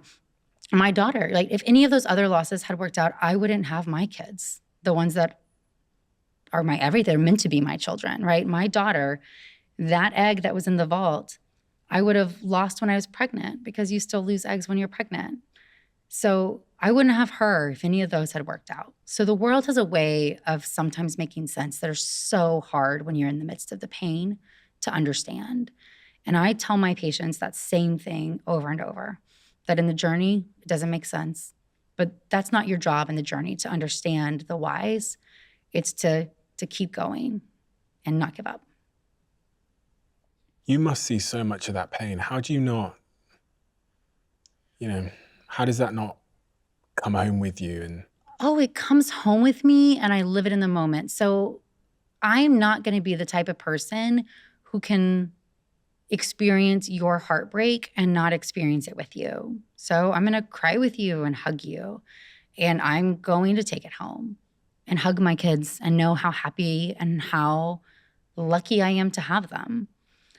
I frame it for all my patients as I'm never going to sugarcoat it for you. You know that I'm going to give you the truth. It's going to be hard to hear sometimes, but we know that we have the type of relationship that you can trust, that I am giving you the best information that there is. Sometimes you have to tell them that it's not possible. I do. Sometimes I have to tell them it's not possible. It's not going to happen.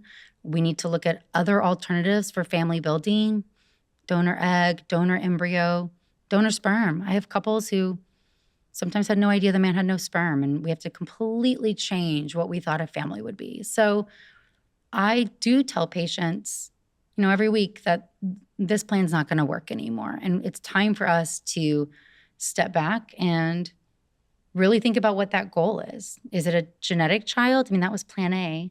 But maybe it's just a child, a life. Maybe there's other ways to get there than what we were trying for. So there's a lot of pain in the job. I always say I have the best job and the worst job in the same day, every day. What's been your hardest day in work?